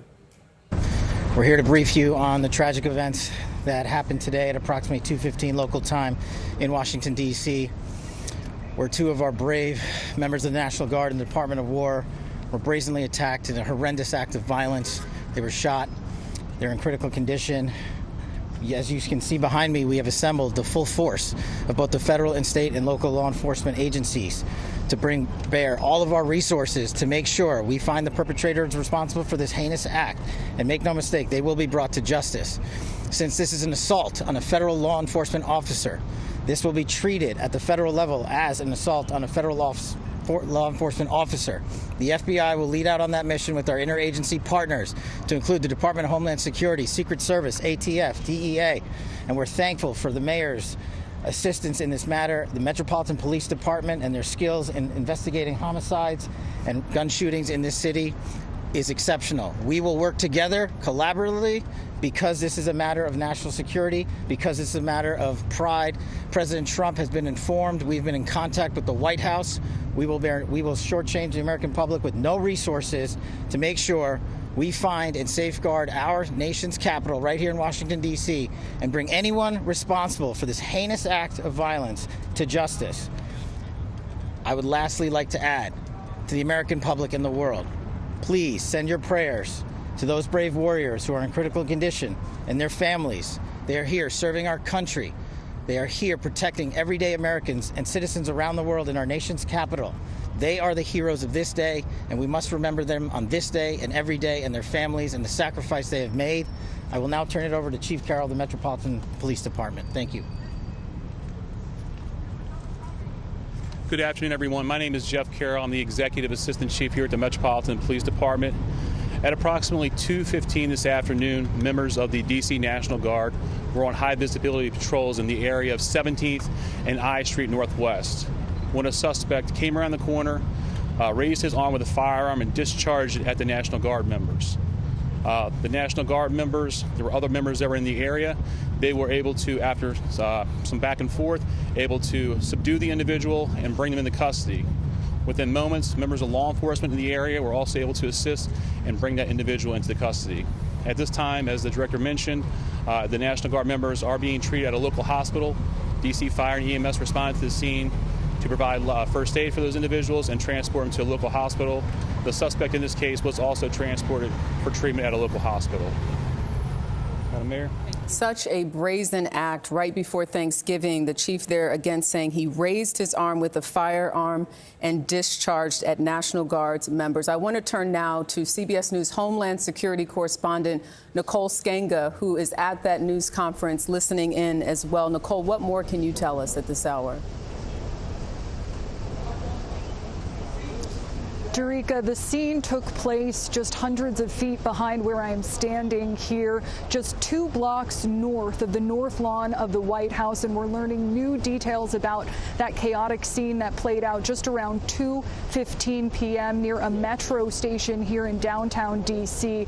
Of course, we heard from officials just moments ago that 2 members of the National Guard remain in critical condition. We know that at least one of them was medevaced to a local hospital, both there now. The suspect also at an area hospital, also sustaining injuries. We are told that is the extent of the injuries at this time. But senior federal law enforcement officers also telling CBS News that at this time there is believed to be no nexus to the White House or the president, despite the close proximity at which this all played out to the People's House. And we should say I was here just moments after this all happened, and the federal law enforcement presence here on the scene was enormous, with U.S. Secret Service descending within moments alongside other members of the National Guard who were on what's called high visibility patrol when all of this happened. It was those National Guard members that were able to subdue the suspect here, and federal law enforcement sources telling me that that suspect had a handgun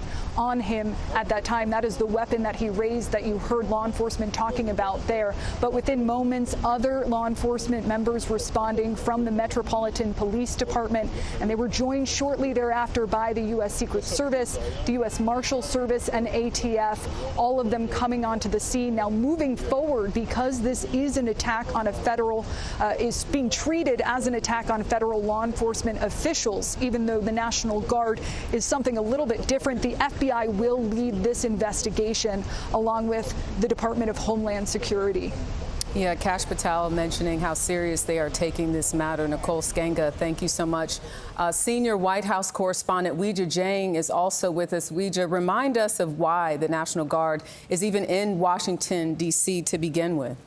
Yeah, Jerika, you may remember that back in August, this came as an order from President Trump to activate these members of the National Guard as part of what he described as a crime-fighting mission. He often talked about the crime here in the nation's capital, along with gang violence, and so he brought in members from at least 8 states as part of a task force. And really, they are staged all across the city, but in particular in federal parks, at subways where this unfolded, just blocks away from the White House, and anywhere there is high traffic. And Jerika, I can tell you that this is certainly an area that has so many people because of its proximity to the White House, because it is a major metro stop.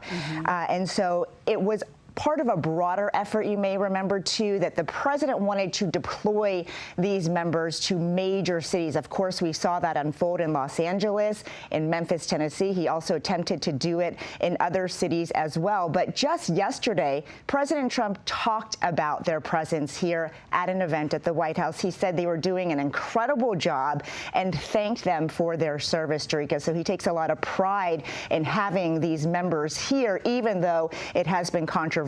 In fact, the D.C. Attorney General has filed a lawsuit that is ongoing, saying that that order from President Trump was not a legal one because he doesn't have the authority to intervene in local law enforcement. And that case is ongoing, Jerika. And speaking of the White House, Secretary Pete Hegseth just announced that the president plans to order even more troops to the nation's capital as a result of what happened today. That's right. Secretary Hegseth spoke about this attack, and while he was addressing it, said that the president has asked him to deploy about 500 additional members of the National Guard to Washington, D.C., and Hegseth says he will be in touch with the Army in order to implement that. And we know already that there are about 2,000 members here, and just this month, the order was extended to have them present through the end of February.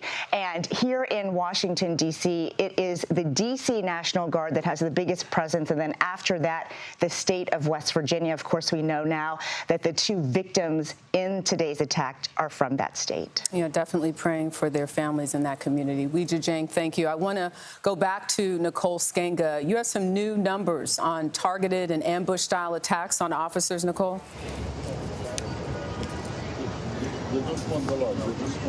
Absolutely, Jerika. And we know that the two victims in today's attacks were, as we just stated, members of the National Guard from West Virginia. But just to put this in context for our viewers so they understand what a sort of law enforcement is up against and what the threat environment has been like over the past several months and year, according to the National Fraternal Order of Police, as of October 31st, there have been 285 officers shot in the line of duty, 38 of them killed. There have been 58 ambush-style attacks against members of law enforcement during that time, including 19 of whom were killed. We've done a lot of reporting in this space, and we also know that the Department of Homeland Security has been sounding the alarm on this threat environment, and law enforcement officials coming under a magnifying glass. From January 21st, 2024 through November 21st, 2024, there were just 19 reported assaults against ICE law enforcement. That same number 1 year later, 238 reported assaults, just to give you a sense of what officers are up against and that threatened environment that they are facing when they are patrolling the streets of America. You know, they never know what they're going to face each and every day. Nicole Skenga, Weijia Jiang, thank you all so much.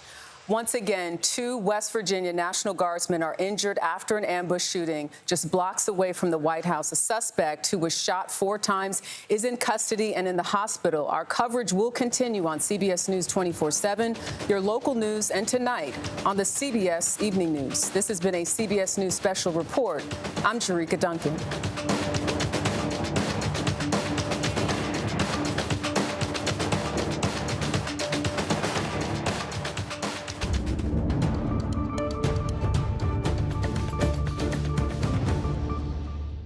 Hello, everyone. I'm Major Garrett in Washington.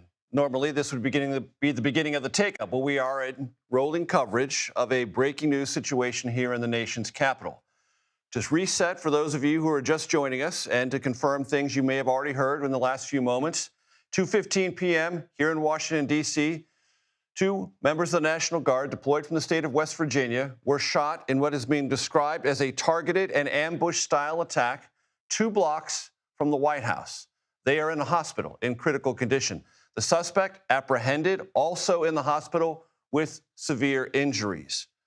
That is the basic outline of what happened. Sam Vinograd joins me now to fill in lots of other details. We'll have Nicole Skenga, Weijia Jiang, and others joining us as we go through the day. Sam?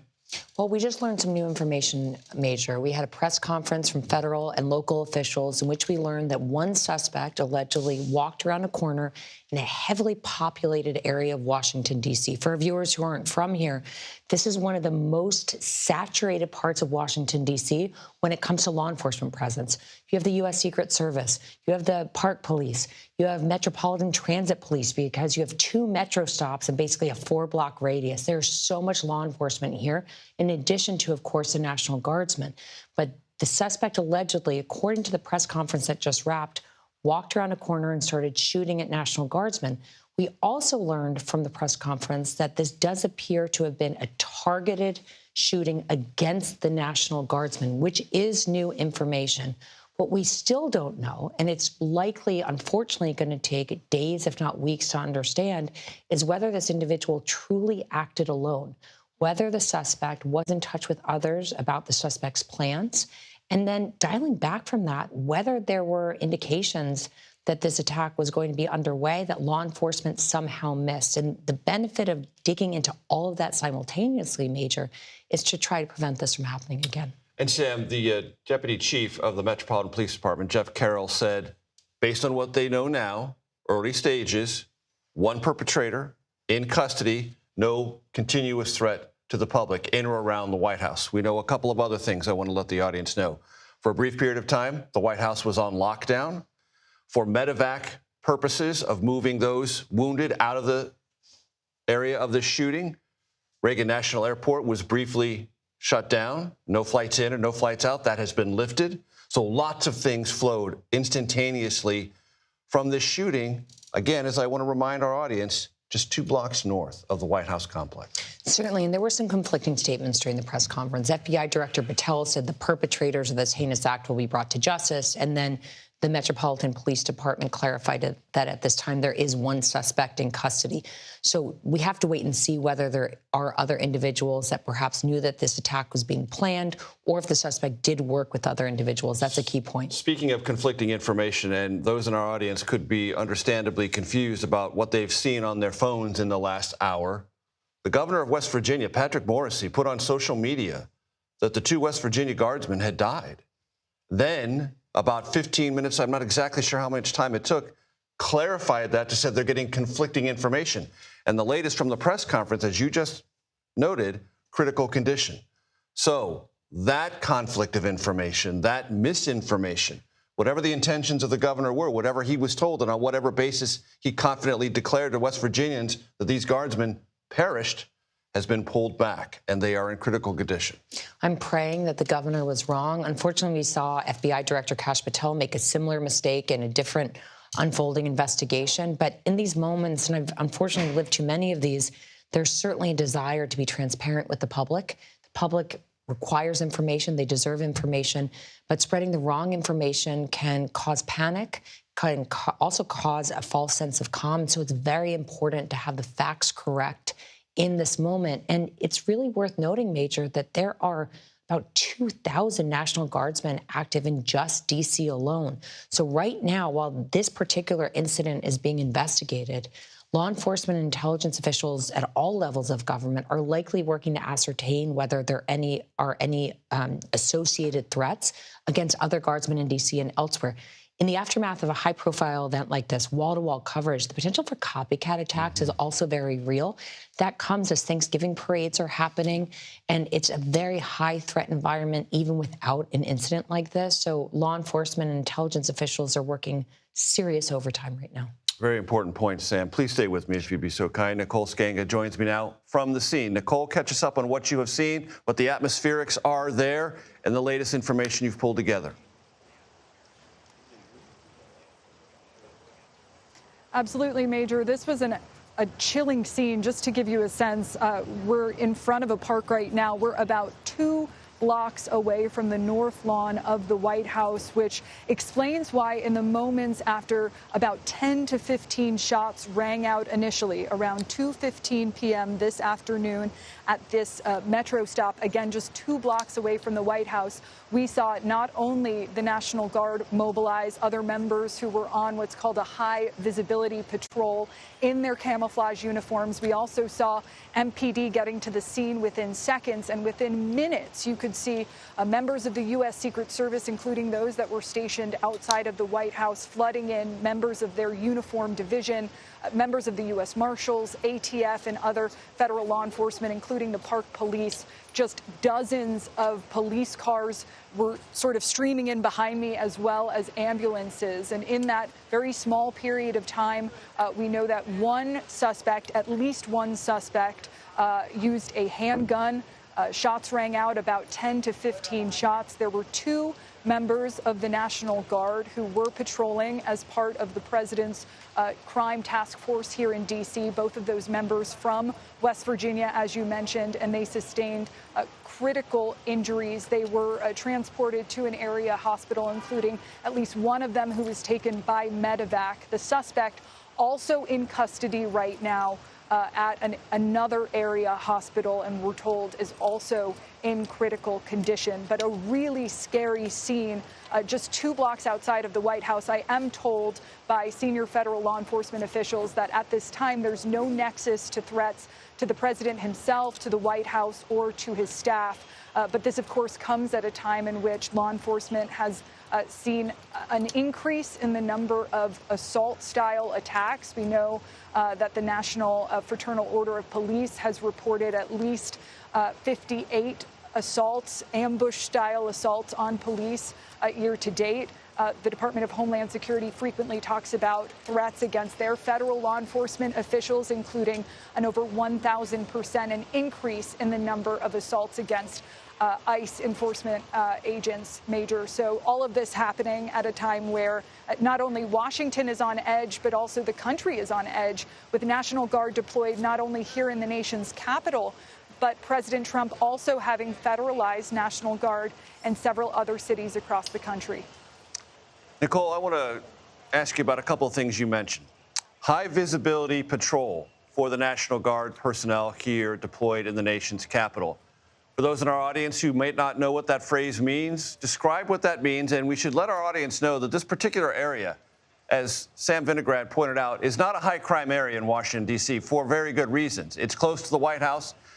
Law enforcement is crawling around there all the time, so this is a highly unusual circumstance. And also, as I remembered from the press briefing just a few moments ago, the National Guard personnel who were wounded were wearing they were armed as they were doing these high visibility patrols. Describe what they were doing.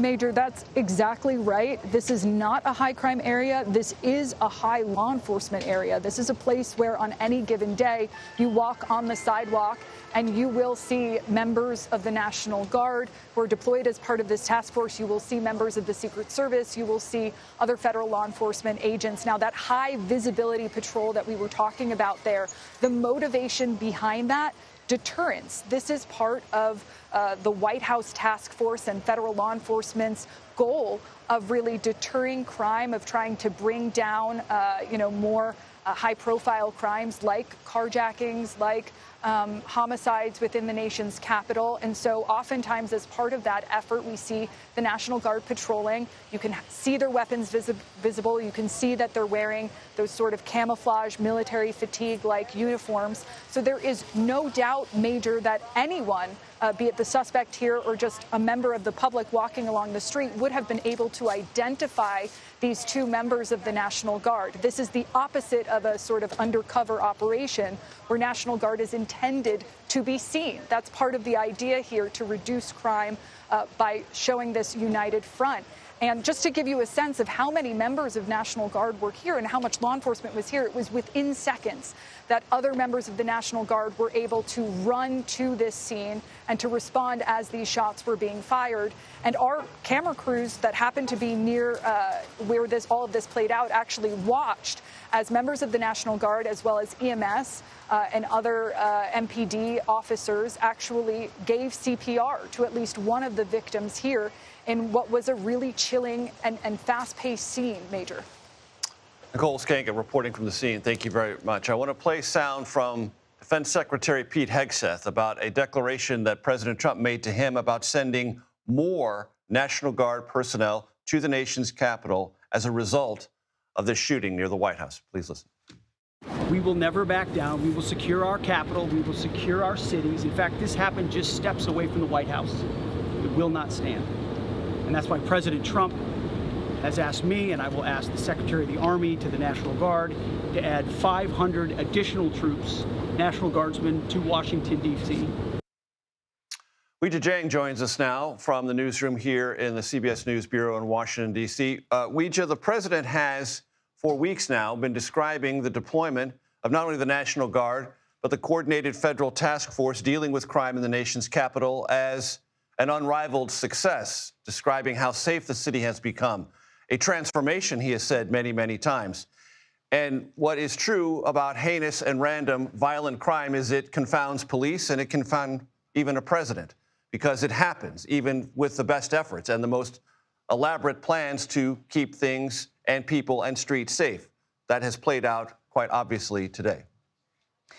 Major, you're right. Just yesterday at a separate event at the White House, the president spoke about this effort, what he calls a crime-fighting mission to not only eliminate, but to deter future crime. In fact, he ordered the National Guard be activated back in August, even though it was met with controversy here in the nation's capital from elected officials, from local officials who have since challenged it in court. But Major, you are right in that President Trump, at every opportunity he gets when he talks about Washington, D.C., loves to talk about the pride he has in seeing these members of the National Guard, because he believes that they have been able to bring the crime down.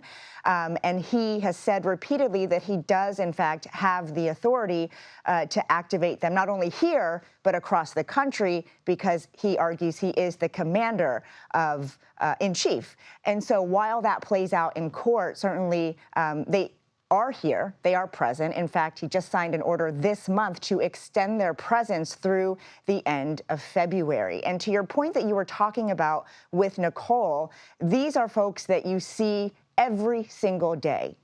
To get to work, we have to pass by them. We see them staged in public parks and certainly around public transit a lot, particularly this corner where the shooting unfolded, because its proximity to the White House. It's such a major hub for the metro that is where you would have to get off if you wanted to take the transit and go sightsee in that part of town.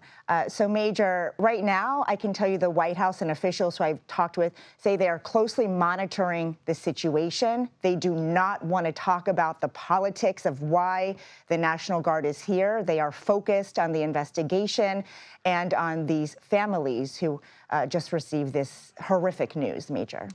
And to buttress your point, Ouija, about the reaction here in Washington, D.C., some members of the D.C. City Council were very much opposed to National Guard deployment. Mayor Muriel Bowser was cooperative to a point, saw the need and the assistance as being beneficial, maybe in a deterrent way, maybe also in a specific way dealing with some persistent crime problems, maybe some teen violence, things dealing with carjacking, the federal task force helping her in that respect. She's walked a very fine line with these deployments. And as you said, anyone walking around the White House, the National Mall, or surrounding areas sees the National Guard all the time. And for this to happen sends a very alarming signal to the White House that maybe this is not just a deterrent, but maybe they are now becoming some kind of target. We'll explore that more with Sam Vinograd and a guest from the FBI just in a moment. But any additional thoughts you might have on that, Weege? Well, that might be the case, but that's not what we saw unfold, given what we just heard from the clip you played from Secretary Pete Hegseth.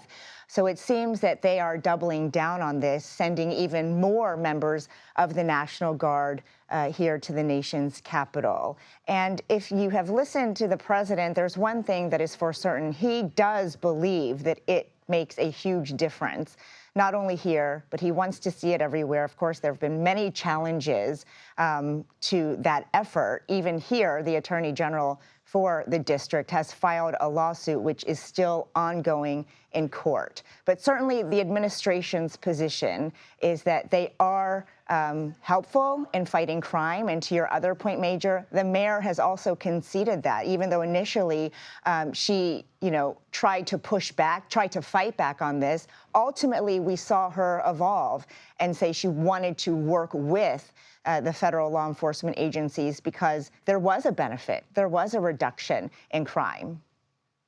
Weija Jiang, thank you so very much. Former FBI agent Jeff Harp joins us now. Jeff, with your permission, I want to play for you some sound from the scene we just heard a few moments ago from FBI Director Kash Patel. Let's play that. We will work together collaboratively because this is a matter of national security, because it's a matter of pride. President Trump has been informed. We've been in contact with the White House. We will shortchange the American public with no resources to make sure we find and safeguard our nation's capital right here in Washington, D.C., and bring anyone responsible for this heinous act of violence to justice. Jeff, evaluate that declaration that this is about national security. Well, I mean, anytime you have an event in Washington, D.C. that involves a crime of this nature where it could affect a lot of different folks, they're going to say this is a national security level event. And I understand what he's saying that, the FBI will bring the resources to bear because at the end of the day, they work with the same agency that prints the money. So they bring a lot of resources to help solve a case like this. What are your thoughts based on what you've heard so far from the scene and from those involved with pulling the investigatory information together so far? Yeah, these are very difficult because anytime you have a lone wolf operator, and I think that's what we've initially determined this to be, and that remains to be seen. These people can sometimes get radicalized on their own, whatever sort of radicalization they believe in, and they can act on their own without the involvement of others. Now, I think what we have also seen in the past that a lot of these shooters that we say, hey, there was what we call leakage, where they talk about things that happened prior to them making this horrible act. They talk about it. They post things. They obviously they go out and buy firearms, ammunition, and that sort of things. So the precursors that lead up to these events sometimes are seen by others, but a lot of times it's really, really hard to act upon it because it can be sort of nebulous in nature. Jeff, the FBI director called this brazen. I wonder if you have any thoughts about the location of this, because the suspect, the gunman, who's now in custody and also obtaining medical treatment because of serious wounds, gunshot wounds after the fact, would have had to know not only is this a high-profile crime event, it is happening near the White House, and there would be no end of law enforcement descending upon him almost instantly. Yeah, I mean, so they talk about suicide by cop. That's sort of the thing that went through my mind. I don't suspect this person thought they would get out of there alive. I mean, it's good that they did because we'll have an opportunity to do an interview at some point and get more information from them. The other thing that really stands out in my mind is I know that area very well. I worked in the D.C. area for about 8 years, and several blocks away from there, you have FBI headquarters, you got Secret Service headquarters, DHS. Everybody, that whole area is surrounded by a law enforcement community, not to mention the fact that the Farragut Metro stop is very popular stop for people to get off to see the White House, to walk across the lawn, to go over to see the Washington Monument and the other great features in Washington, D.C. So it's really kind of crazy that this guy got off there and committed this act because he was going to be seen. He knew he was going to be seen and certainly be shot at. I'm trying to talk to some of my sources back there to make a determination as to, they said there's about 15 rounds that were fired. It's unknown whether those were handgun, rifle rounds, or anything else at this point. Or at least we don't know it. But I think as we see this come out, we'll find out what weapon he used, the defensive measures that the National Guard used, and we'll learn more about his motives by what they found in his social media and other electronic data. Jeff, before I let you go, would you imagine with the National Guard deployed currently and the 500 yet to be deployed, there will be a reassessment of tactics and procedures? Yeah, there's always a reassessment. Anytime you have something like this, there's always a reassessment. I was on a hostage rescue team for about 5 years, and when we responded to events, we looked at what happened and what were the learning points of what happened before when you go into a new event like this, so you don't make the same mistakes twice. Jeff Harp, I appreciate your time very much, sir. Thank you very much. We're going to take a quick break. We are quite obviously in rolling coverage. We'll be back in just a moment with that rolling coverage.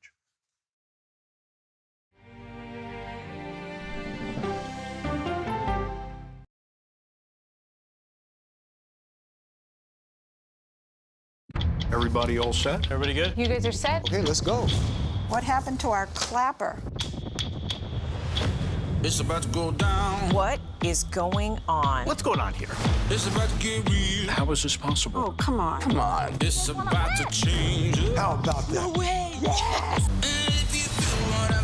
I'll just ask this question very simply. You can talk about whatever you want. You know why? It's 60 minutes. It's your show. It's about to get Whoa.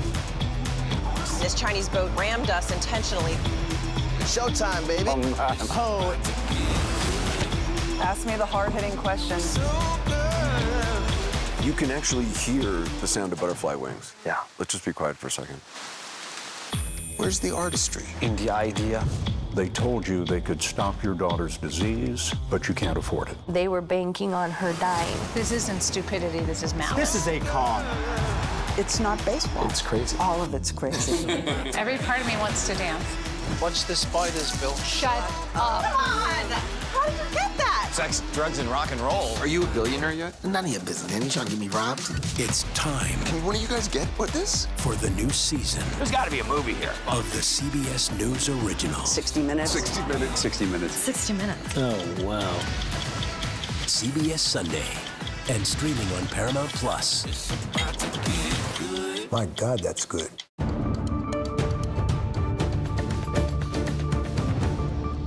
Still enrolling breaking news coverage, not the takeout. I'm Major Garrett in Washington. Anna Schechter joins us now on the phone. She is Senior Coordinating Producer for CBS News Crime and Public Safety Unit. Anna, what else do you know? Well, I just wanted to add a little bit of context. You're talking about how much security there is close to the White House there. And just a reminder that in May, 2 Israeli embassy employees were shot outside a museum right across the street from the FBI Washington field office. So this is not the first time a shooting has been carried out in such a highly policed area, thought of as a very secure area. Now, what's interesting to me right now as well is there has been a lockdown of information flow. I imagine investigators have already begun trying to ask the suspect questions. It seems that he's likely physically able to answer those. I'm hearing that he might have had ties to the community in D.C., so not traveled in. But a lot of this is very preliminary, and that is the latest that I have, Major. Anna, thank you so very much. Please stay with us. Sam Vinograd is still with me here at the desk, and I'm grateful that you have stayed with us. Sam, to Anna's point, so the May shooting, two members of the Israeli embassy shot and killed, that was one of the reasons the White House pointed to explain the necessity of bringing in the National Guard and this large federalized crime-fighting task force. That's point one. Point two, when Anna referred to what appears to be or feels to her as a lockdown in the flow of information, right near the end of the press briefing, some reporters asked, have you engaged in any conversation with the suspect? They didn't deal with that. How do you interpret those? Well, on your second question regarding a lockdown in information, we've already had misinformation, perhaps. We had the governor of West Virginia release a horrifically tragic update about the reported death of the 2 National Guardsmen, only to retract it. So in this moment, they clearly want to be transparent with the public, but they also want to make sure they're getting their facts straight. That's very important. They don't want to evoke panic or a false sense of calm. Now, I will tell you, Major, having worked on counterterrorism at DHS for several years, no matter how much law enforcement you have in an area, trying to find a lone actor is worse than trying to find a needle in a haystack. So you meaning before the fact. Before the fact, right. Trying to prevent a lone actor from engaging in an act of violence is incredibly difficult. It's incredibly difficult because if they are talking to others, it's oftentimes in dark corners of the web. And so you're having a harder time just tracking down their communications and their planning before the fact. We saw that play out in front of when the 2 Israeli embassy officials were killed, and potentially we're seeing that play out right now. And that comes to the point about the Secretary of War indicating that more National Guardsmen will be deployed to Washington, D.C., 500 more in the aftermath of this horrific event. I am just not certain that deploying more officers physically to Washington, D.C. alone is going to solve this problem. It really has to involve extensive information gathering, intelligence gathering to try to prevent this act of violence well before an individual with a gun is walking armed on the streets of Washington, D.C. And I will just add, Major, we have seen a degradation in intelligence and information gathering as there have been huge cuts to the federal workforce. To the point about the National Guard, the deployment and these high visibility patrols, in the conversations that you ever had about counterterrorism or dealing with things in a public space, what is the debate that goes on internally about visibility versus invisibility and achieving goals from a law enforcement perspective?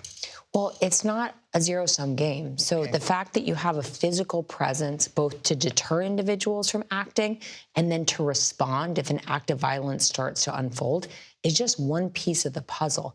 And getting right sizing that presence should be up to law enforcement professionals, not policy professionals, individuals that are used to making those kinds of calls. But that's just one piece of the puzzle, Major. The actual act of preventing an act of violence doesn't involve armed personnel on scene. It involves very careful information and intelligence gathering. It involves prevention work in communities to try to educate people about the signs and individuals going down a pathway to violence and much more. So it's incredibly important that we have the right number of law enforcement professionals on the ground in Washington, D.C. to fight crime and potentially counterterrorism operations. But we also need other officials at the other end of the spectrum trying to prevent this stuff before it even happens. Anna Schechter, I am told that your phone connection is slightly better. I certainly hope that's true because we want to hear every single word you have to say. Any other reporting or observations you have on what is a fast-moving and fluid situation? Well, more surveillance footage is coming in, and we are analyzing those videos. Law enforcement is certainly analyzing those videos to look at what happened from all angles. They want to find out if there was any kind of an interaction with law enforcement before shots were fired. That is what they are drilling down on right now. Investigators are trying to get the answer to that question, so I'm hoping to get some more information on that soon. But that is another line of questioning, exactly what transpired before those shots were fired. Doesn't appear that they spoke, but they're trying to determine if he might have said something before pulling the trigger. And Anna, to follow up on that point, when authorities, as they have described this as a targeted and ambush-style encounter, that means, from your vantage point and in the vernacular of law enforcement, for the benefit of the audience, what does that mean? That means that law enforcement was not engaging in a mission where they had guns drawn and there was the potential to have some kind of an altercation. They were going about their business unaware that there was a threat and the attacker opened fire. So that is a targeted, intentional attack that in law enforcement terms, many law enforcement would use the term ambush to describe that type of an attack. Anna Schechter, our senior coordinating producer in our Crime and Public Safety Unit, thank you so very much. Sam, any other thoughts on that? Yeah, just one other thought is at this point, we don't even know if the suspect has been identified. What we've seen unfold in various investigations is, in the first instance, looking if this individual had any identification on the suspect's person. And we have seen other instances in which suspects had no ID. And so just figuring out who they were took more time. Obviously, in the case of the United Healthcare CEO's assassination, it took the public's help in identifying the suspect in that case. So at this moment, we actually just don't know if the suspect has been identified. That could be accomplished through biometric identification, fingerprints, and other matters. And the public may also be helpful in that regard. As it pertains to an ambush-style attack, you know, these National Guardsmen here in D.C., we see them all the time. They're everywhere. And they have very specific rules of engagement. Certainly being fired upon meets the threshold of engaging in a counteraction. But these individuals, the National Guardsmen, ostensibly were armed. Part of their job in crime fighting here in D.C. is to be on the lookout for potential threats. And FBI Director Patel made a very important point during his press conference, which is these individuals' training kicked in. They responded to the ambush and prevented an even worse scenario from playing out. And I think we're going to learn more about that in the days ahead. But to that point, and I want to dig in on that just a minute, the National Guard personnel here are essentially patrollers.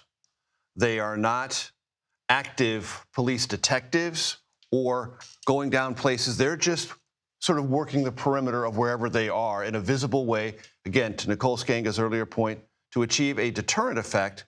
But they're not acting like cops. They're not trained like cops, and they're not invested with the authority. Legally authorized. Not legally Yes. authorized to be cops, and that's an important distinction. Certainly. And limiting to their role. It is, but they are here to patrol, to look for threats, and then to alert law enforcement to be those eyes threats. and ears. An ambush-style attack, there are split seconds to respond.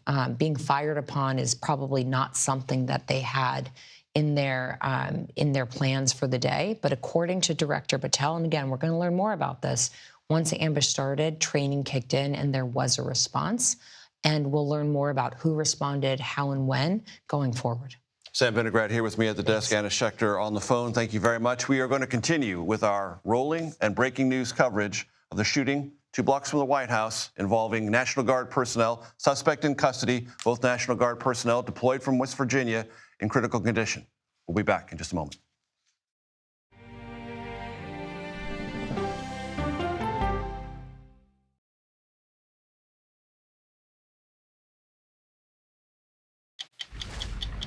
Oh, wow. Look at this. Let 60 Minutes take you on a private tour of the National Archives. So there may be treasures like this buried in boxes. Historical secrets from America's past. So this is original from 1778?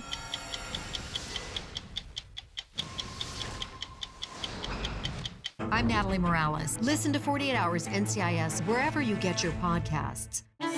To be moderator of Face the Nation is not an anchor, it's not an actress. You are up here to moderate a conversation. That means bringing the most powerful stakeholders to the table to become better informed.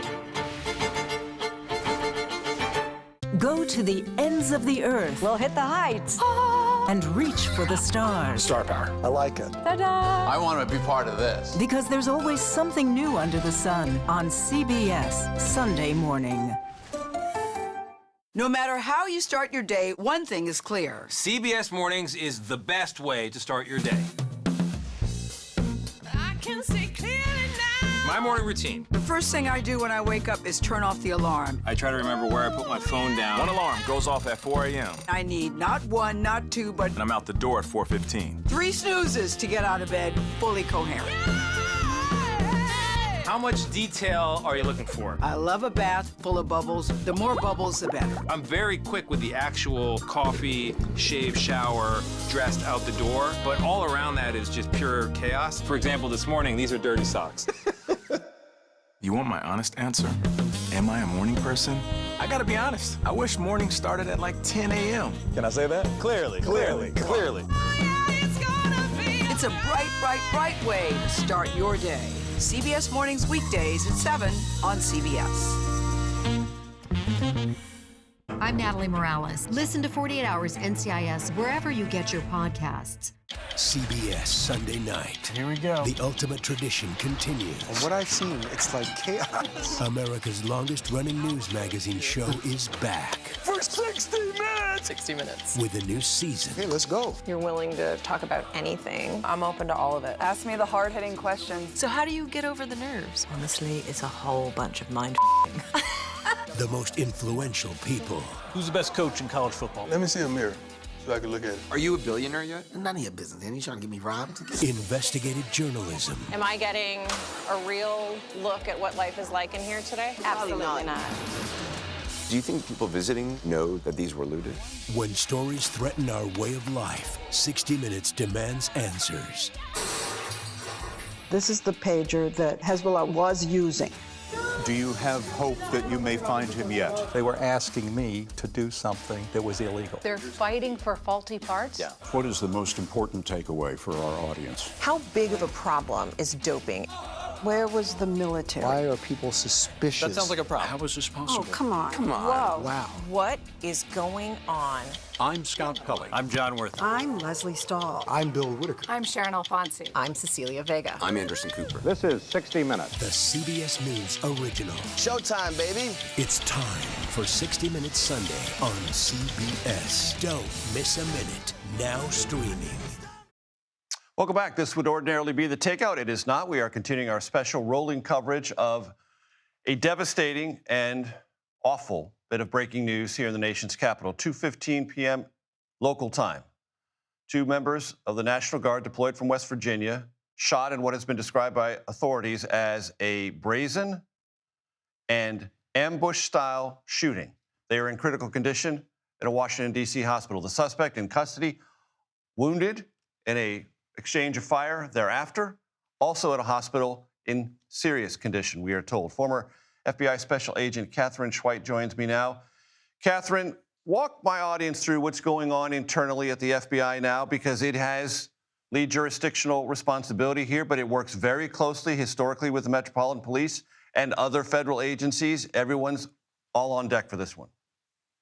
Yeah, absolutely. Everybody's on deck. I feel for the people in West Virginia who are currently on the highway, leaving food behind in their refrigerators and on their tables, and everybody there saying lots of prayers for them. But for the FBI, they're hand in hand with the law enforcement officers who are in town already. A murder that occurs in D.C. is also a D.C. jurisdictional, issue too. So there'll be federal charges and state charges if the subject remains alive and he's charged, for sure. And the most important thing, as in the law enforcement team in the federal enclave of Washington, D.C., where I used to work, there are probably 20 some agencies there, and they all know how to work together. They have task forces that work together. So everybody's going to be signing out and working on their particular thing. And in the FBI's case, they're concerned about making sure that they create that federal nexus. We have a law enforcement officer who is federal, so clearly that nexus is already there. And then we're going to piece it together very carefully to make sure that we have a very, very Loctite law enforcement to the courtroom case where we have all the facts that we need in order to charge whatever we want to charge. Catherine, the West Virginia governor said that the 2 Guards personnel died. They did not. They're in critical condition. The entire state of West Virginia and probably the entire country writ large praying for their continued ability to stay alive and medical attention, keeping them alive, and they're in the best possible place they can be for that remedy, which we all pray for. The governor then had to retract that. That's part of the difficulty in a situation like this. Sam Vinograd mentioned the imperative to be transparent, but also in that effort to be transparent and rapid and to respond rapidly, you have to get your facts straight. And this one was a bungled misstatement of fact that sent shockwaves across the country. And its retraction put this story in a very different space, a much better space, and we are hopeful for those 2 Guard personnel. Any other thoughts you have about the limited set of facts we know before us? Yeah, I think that what you just mentioned is a kind of an example of why we really have to go and trust our law enforcement officers to gather the facts and then hold the press conferences. And I respect that politicians can do and say what they want, but you got to get the right information right because you only get one time to do it. I would just add that, tomorrow, and you think about what we're doing tomorrow, there's a Macy's Day Parade, and tomorrow there are parades and other activities around the country. Law enforcement, rest assured, is reassessing right now everything that they're doing in fear and concern to protect not only the citizens in the United States, the people who will be at those parades, but also the law enforcement officers who are there to protect citizens. And Catherine, Nicole Skanga brought this to our attention earlier this hour. Fraternal Order of Police underscoring the rise in targeted ambush-style shootings of law enforcement, police, federal and otherwise. That's now, it feels, part of law enforcement conversation day in and day out. How to prepare, how to adapt, how to be more vigilant.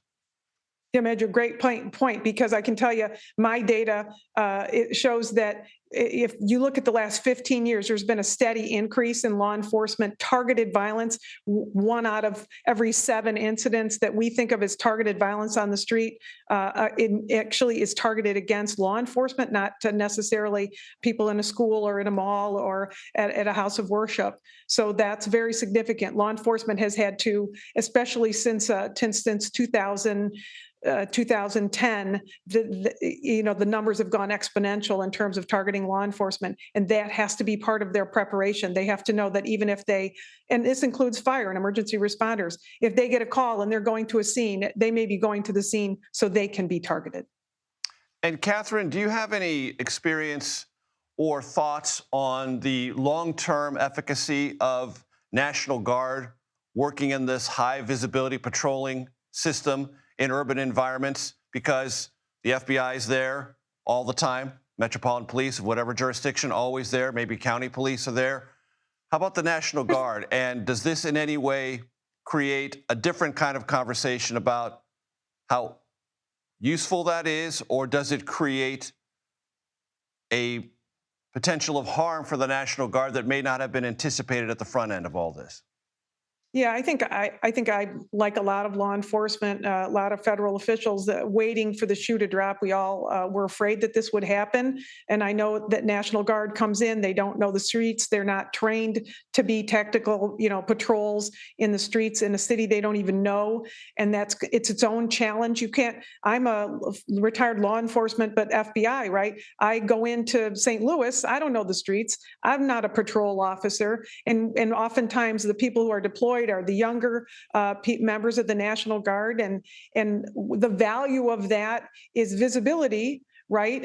Potential deterrence, but also risk. There are huge numbers of law enforcement already in Washington, D.C. It's not a big area.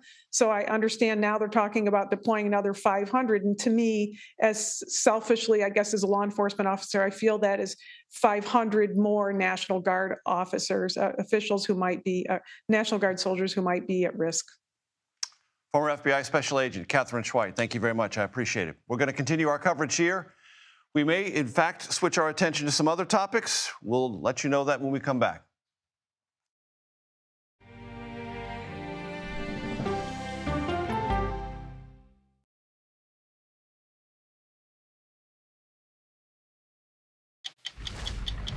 Oh, wow. Look at this. Let 60 Minutes take you on a private tour of the National Archives. So there may be treasures like this buried in boxes. Historical secrets from America's past. So this is original from 1778?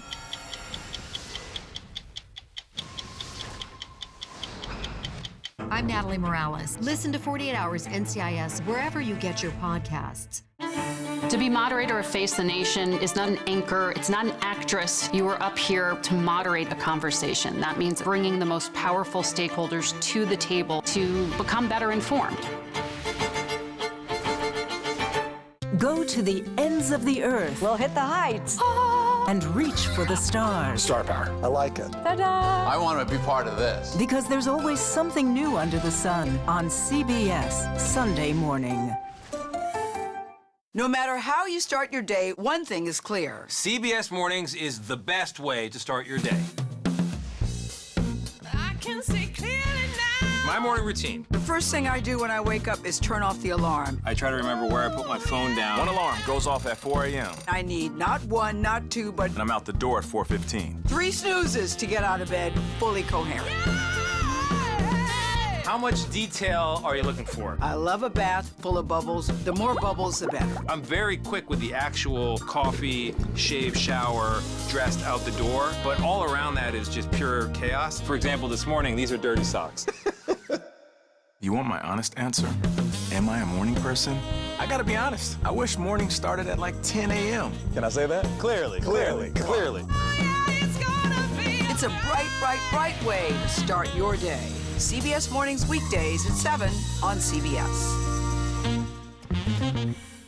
I'm Natalie Morales. Listen to 48 Hours NCIS wherever you get your podcasts. CBS Sunday night. Here we go. The ultimate tradition continues. From what I've seen, it's like chaos. America's longest-running news magazine show is back. For 60 minutes! 60 minutes. With a new season. Hey, let's go. You're willing to talk about anything. I'm open to all of it. Ask me the hard-hitting questions. So how do you get over the nerves? Honestly, it's a whole bunch of mind The most influential people. Who's the best coach in college football? Let me see a mirror so I can look at it. Are you a billionaire yet? None of your business. Ain't you trying to get me robbed? Investigative journalism. Am I getting a real look at what life is like in here today? Absolutely not. Do you think people visiting know that these were looted? When stories threaten our way of life, 60 Minutes demands answers. This is the pager that Hezbollah was using. Do you have hope that you may find him yet? They were asking me to do something that was illegal. They're fighting for faulty parts? Yeah. What is the most important takeaway for our audience? How big of a problem is doping? Where was the military? Why are people suspicious? That sounds like a problem. How is this possible? Oh, come on. Come on. Whoa. Wow. What is going on? I'm Scott Pelley. I'm John Worth. I'm Leslie Stahl. I'm Bill Whitaker. I'm Sharon Alfonsi. I'm Cecilia Vega. I'm Anderson Cooper. This is 60 Minutes. The CBS News original. Showtime, baby. It's time for 60 Minutes Sunday on CBS. Don't miss a minute. Now streaming. I told you before we went to break we might come back to the takeout and other topics. Here we are. Topic, Ukraine. But the Kremlin said today it is, quote, premature to say a peace deal with Ukraine is near. Weijia Jiang joins us now. Weijia, it's been a very busy day for all of us. Catch us up on the Kremlin reaction, where the White House is, and some of the interesting things President Trump said last night on Air Force One heading to Mar-a-Lago for the holiday. Well, Major, the deal right now is in a really delicate state, and it always has been, but especially now that the Russians have come out to say that it is premature to sign on to this very high optimism that we've heard from the White House. And it's not only Moscow, but Ukraine has also been much more measured in talking about the progress that has been made, because the sticking points that the White House says are, quote, delicate but not insurmountable are actually quite huge. You're talking about land and territory. You're talking about security guarantees, whether Ukraine will be able to join NATO, the size of its military. These are all things that, according to the Ukrainians, are weaved into who they are. So it's not going to be easy